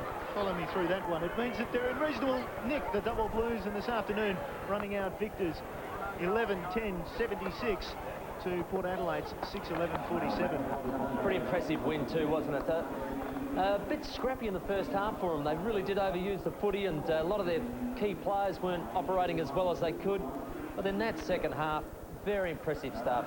All the usual suspects. You had Weatherall and Sheedy just dominating the contest all day long, but I was impressed with Code at full back, and haven't seen a lot of him this year. I thought he was superb. You know, little Richardson's going to be a player of the future for him, but also the big fella Bowen at centre-half forward, I thought gave him enough presence all the time. Chambers is always dangerous, wide also, but really good stuff. Cooper came into the game, and just sheer run and momentum got him over the line, just driving that ball forward all the time. And just too good in the end. The Double Blues, a great second half, set it up with 5 goals in the third term. And Port Adelaide can be very disappointed after what was a brilliant first half. And Sodas has one of those brilliant Sturt players with him right now. Thanks, Neil. Andrew Whiteman was a pretty good win in the end, but it looked like it took a half a game to get going. Certainly did. I think the first half were a bit asleep. I don't think Port came out and played pretty hard footy, and that's our style of play. So after the half-time break, sticks got into us, and we came out and had a real good second half, so it was great. Can you remember what he said at half-time? No, not really, but it must have worked. Certainly did. Now, Andrew, you've done a lot of work in the defence over the past few years, but you look like you're relishing the opportunity in the midfield. Yeah, very much so. Yep, love the freedom to run around and that sort of stuff. So, yeah, no, really enjoying it down there, and hopefully kick a few more goals soon. Well done, mate. I think you're starting to get the accolades that you deserve. Good work. Thanks, Win. Cheers. Thanks to Mark Soderstrom, who gave Andrew Whiteman even more accolades. He'd be very happy with that. Double Blues preparing to leave the ground as a team. And as a team, they worked very hard this afternoon for that victory, and made to work hard by Port Adelaide. Again, that third term really opened the doors up, and after mucking around with the football a fair bit in the first half, all of a sudden there was the one handball, the blokes like Sheedy and Squire can carry the ball over the line, kicking long to a very open forward line, and they were great front and centre. You know, Weatherall led by example there. Front and centre work that he did today was very, very impressive. Sturt's record at the Adelaide Oval as bad as Port's is. Without a win from 5 starts, Port Adelaide, Sturt has now won 4 and lost just 1 match here at the Adelaide Oval this season. And of course, there will be finals action this year, again at the Adelaide Oval, the preliminary final, but also the semi-finals being played here as well. Or is it the qualifying and the elimination? I can't remember, but I'm sure there's action here, that's for sure. Certainly will be. I think all lead-up finals, and only the grand final at Football Park, is that right? No, first and second semi-final at Footy Park as I scramble for my notes. As we go. Let's go to the highlights and forget about what might happen. Let's look at what did happen for Sturt. Well, this is very early on in the game. Contest by Archie, who always gives a contest to centre-half forward. He's a valuable player for the Magpies, and Ronnie Burns finishing off a very well-earned goal by front and centre Roving. White taking a strong mark, finishing off. Didn't kick all that well after that. Would have been disappointed with a couple of misses that he did have. Sturt by, or rather Port Adelaide, no Sturt, I'll try again, by 7 points at quarter time. Evans there kicking a goal, and there was a lot of change of leader in that first half, and it looked like it was going to be a tight contest the whole way. And at this stage, lots of heavy tackling, and Port Adelaide having the better of it in that first quarter and maybe half of the second quarter even. I agree with you. I think there was some fantastic close-in work, hard bodies, good tackling. But Port were a bit cleaner in close and actually moved the ball better in the first half. But Sturt, I reckon, lifted it to another level in the second half. And you see Nathan McDowell, this is his bread and butter stuff. Finished off beautifully there. Well, Sturt led by 7 points at quarter time, and you felt at that stage they hadn't used the breeze properly. Port Adelaide hit back in the second term to lead by 14 points at half-time. Sturt only managing 3 points in that second term. And Port Adelaide perhaps wasting some of their opportunities. 1, 2, 3 goals but also along the way kicking 6 behinds. Squizzy Taylor kicking a goal there. I have to give credit to King. I thought his game on him was pretty good today. Held him out for most of the contest. Ackland was good early, but I think his workload that he's had in the past few weeks, he probably tired towards the end, and Oliver and Feast at least break even. Cooper with the goal as Sturt through the stages of the third quarter began to assert some control. And this one, Weatherall wandering into open goal. Just tragic stuff from the Magpies as far as defence goes. Good roving by Timmy Weatherall. And this one for Roberts-Thompson. And that put the lead out to 20 points going into the final term. That was the important kick for mine. Needed to nail that, and that gave him the real good buffer of 20 points versus 14.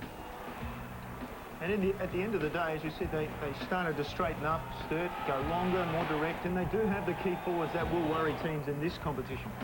Correct, Wade, and really good stuff here, Sheedy. Probably BOG for mine. Just kept at it all day long and got himself a well-deserved goal. What was a great day out for him. Still had my doubts. I thought Jakes might have slapped that over the line, but nevertheless it was ruled as a goal, and the Double Blues just finishing it off here with Cooper handing one out for Timmy Weatherall. Final margin, 29 points as we look through those quarter by quarter, and definitely a wasted opportunity in the second quarter, you would think, for Port Adelaide, where they added those 3 goals, 6 with the breeze. Yeah, but 1 goal 4 in the second half certainly tells the story, and that was the real disappointing thing. To 8 goals 5, you're fairly well being touched up. Go over, listen to Sturt's thing there, club song.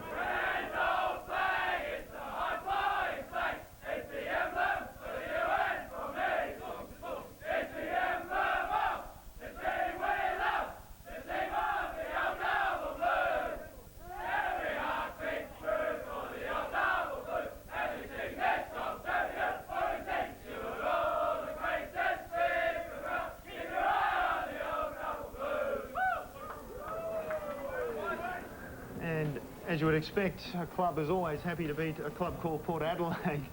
And we look through those figures there. Timmy Weatherall nipping in with 3 goals, and that's what he is. He's very nippy. And Brad Chambers with 2, the multiple goal kickers there. Paul Evans, the only multiple goal kicker for Port Adelaide, and of course they only managed 6 on the day. 2 goals for Paul Evans. Have a look at those stats, and pretty even across the game, and inside 50s, not a lot in that either. Centre breaks 9-9, so you say the contest stats wise was pretty good, but it was the way Sturt used the ball in the second half that did the damage. It did indeed, as Brenton Phillips, the winning coach, is with Mark Soderstrom down in the rooms. Thanks, Neil. Well, a very tight first half, Sticko, but you're able to crack it open in the third term. Yeah, it was a typical Port Sturt game in that first half. They come out to play and they crashed and bashed us, and until we were able to make a few alterations at half-time and got our running game going, then I thought we were better in the second half. Over the past few weeks, there's been a lot of emphasis on Central Districts and the Eagles, but you guys have been able to just quietly go about it and get that third spot at the moment. Don't tell anybody, Sodas. No, you're going very well, but consistency looks like it's been developed now. I think so, yeah. I think that's been our problem over the last couple of years in terms of we'd win 3 or 4 and then we'd have a 3 or 4 week of losses. So we're trying to eliminate that. If, you know, I know you're not going to be up all the time, but if you can actually eliminate having successive losses, then it actually all goes well for the business end of the season. One player who has been very underrated over a number of years is Andrew Whiteman. In the centre this year, he's been terrific. Yeah, look, I just hope that the umpires see it that way, because the way if we stopped our best and fairest counting at the moment, it'd be that far in front, it wouldn't be funny. So, yeah, he's been real good. The thing I've been really pleased about is the blokes like Jake Bowen and Michael Codes and these blokes that have actually jumped up, Michael Richardson's. They're the ones that you've got to find. If you're going to be successful during the year, they're the ones who've got to find 2 or 3 of these blokes each year. The next 3 weeks, West Adelaide, Norwood and Glenelg. 3 wins there would just about guarantee that double chance. Yeah, look, I'm just worried about next week at the moment, so if we can prepare ourselves as best we can for next week, we get our injuries right and we can come back, then we'll look after it and we'll look down the track a bit later. You've obviously prepared beautifully for today. Good luck next week to go. Thanks, mate. Thanks to Mark Soderstrom, busy in the rooms, and of course he mentioned there some of the games coming up for Sturt. They play their next 4 games against sides that are out of the top 5, so they're well placed to do something in the next few weeks, you'd think. Yeah, you've got to do those damage. I think those are the ones you've got to win, especially mid-season, and just set yourself up nicely. The double chance is up there for grabs. I don't know how North Adelaide went today, but I think they were in front. So, you know, that'll be a real good one for Sturt to maintain third position. Joining us from the boundary line down there, Michael Maney in the cool of the evening. And Michael, look, you talked earlier today about Sturt and where they've been since 2002, and of course the premiership a week later followed by the Barley tragedy. It looks on the up and up for them now. Yeah, look, it does, Neil. I think that today's performance was outstanding, and we had a side that they were up against that just come off a 109-point win, and their performance against Central District a couple of weeks ago was pretty good too. They just blew Port Adelaide out of the water in the second half. So Brenton Phillips has, I think, reinvigorated the side. He's got a little bit of that run back. Ben Nelson in that side has been in and out. He's had a back injury. He's got him back in there. He can do a stopping role. Jared Polton had around 15 or 16 possessions in the first half and just went right out of it. So he was part of that. So Sturt, they're on the up and up. They've done fantastic today, and look, I think they can look forward with optimism in the run into the finals. You certainly think so. Well, Soda's been busy down in the rooms. He's with Michael Curtis, who looks like he's free of his advertising commitments. Thanks, Neil. Joining me, one of Tumby Bay's favourite sons, Michael Curtis. Curto, look like a tough contest. They normally always are against Port. Oh, very tough. Port don't give an inch every week. And, mate, there's been some work on those eyebrows there. How were they today and how was the vision? I don't know what you're talking about, Soda. They are completely and utterly natural. Now, you're enjoying your football at the moment. A few injuries earlier in the year, but you look like you're fit and well. Yeah, I'm just getting through week by week. I don't look too far ahead. You never know when the next injury's coming. Well, Michael, and the build-up towards the finals probably puts you in good stead now with a couple of wins. Oh, yeah, I think the next 3 games are very important for us, and we win the next 3, I think we'll sew down 3rd spot, and I reckon we'll be very happy sitting there come finals. Curto, it's always a pleasure to watch you play football. You did a great job today. Well done. Thank you very much. It's very rare we get the opportunity to talk to Michael Curtis, and as you can tell from his teammates, very much enjoying. That interview was scrutinised. Wasn't it what? An audience enjoyed it very much. And you were wondering, of course, the advertising reference. It was Michael Curtis holding up his bag in the background earlier when Brenton Phillips was talking to Sodas. So we'll just have a look at how the boys enjoyed their song, and Simon Feast maybe he didn't get dirty enough out there. They decided that he had to clean some cordial off in the showers, make sure he was all very clean. Colour of that, I hope that was that sort of Powerade sort of thing. I hope it wasn't anything else. Well, as you can see there, the Sturt boys all very close and at this stage not prepared to move. And I would think they'll stay like that for a long time because they always celebrate well a victory over Port Adelaide. Michael Maney's still with us, still in the cold. Michael, Sturt aiming to finish in that top 3. They look dangerous, but you'd still think it's between the Eagles and Centrals. Yeah, I think you're right, Neil, and you know, they've been the 2 sides that have been outstanding, but we can remember back in that 2002 year where Centrals were, they were the gun side. Everyone thought, well, look, Sturt are going okay. They've won a lot of games, but nobody, the true believers weren't there. But I think, you know, the Eagles, good performance. They've won about 11 on the trot now. Centrals, well, there might be a little bit of a spanner in the works there. They've dropped off the pace, but if they get Simon Arnott back and a couple of others, I'm sure they'll be right there. But Sturt, they're a quality side and the 3rd best team in the competition, and they'll certainly give some cheek come September. All right, Sodas, you're busy somewhere around the ground. You've had a chance to clear yourself of commitments down there, and I would imagine, in fact, he hasn't had a chance to clear himself of commitments. He's probably sprayed with all sorts of stuff down in the Sturt rooms. A former Sturt player, of course, Mark Soderstrom, and is enjoying his time down there with the Double Blues. Sodas. Yeah, Neil, as you can see, we've just come out the rooms and we've been locked in the race here. So I'm stuck down there with all the boys, but Sturt are playing good football and they look good. That double chance is very important to Brenton Phillips. I don't think he's too concerned about winning, you know, getting to the top of the ladder or anything like that. He just wants the double chance because he believes his boys are good enough to knock off Central or Eagles come September. And Soda's not the first time you've been caught in a cage dancing around, mate? Timmy, actually, the only person that could fit through this little gap in here would be you, so you're welcome to come down and join me.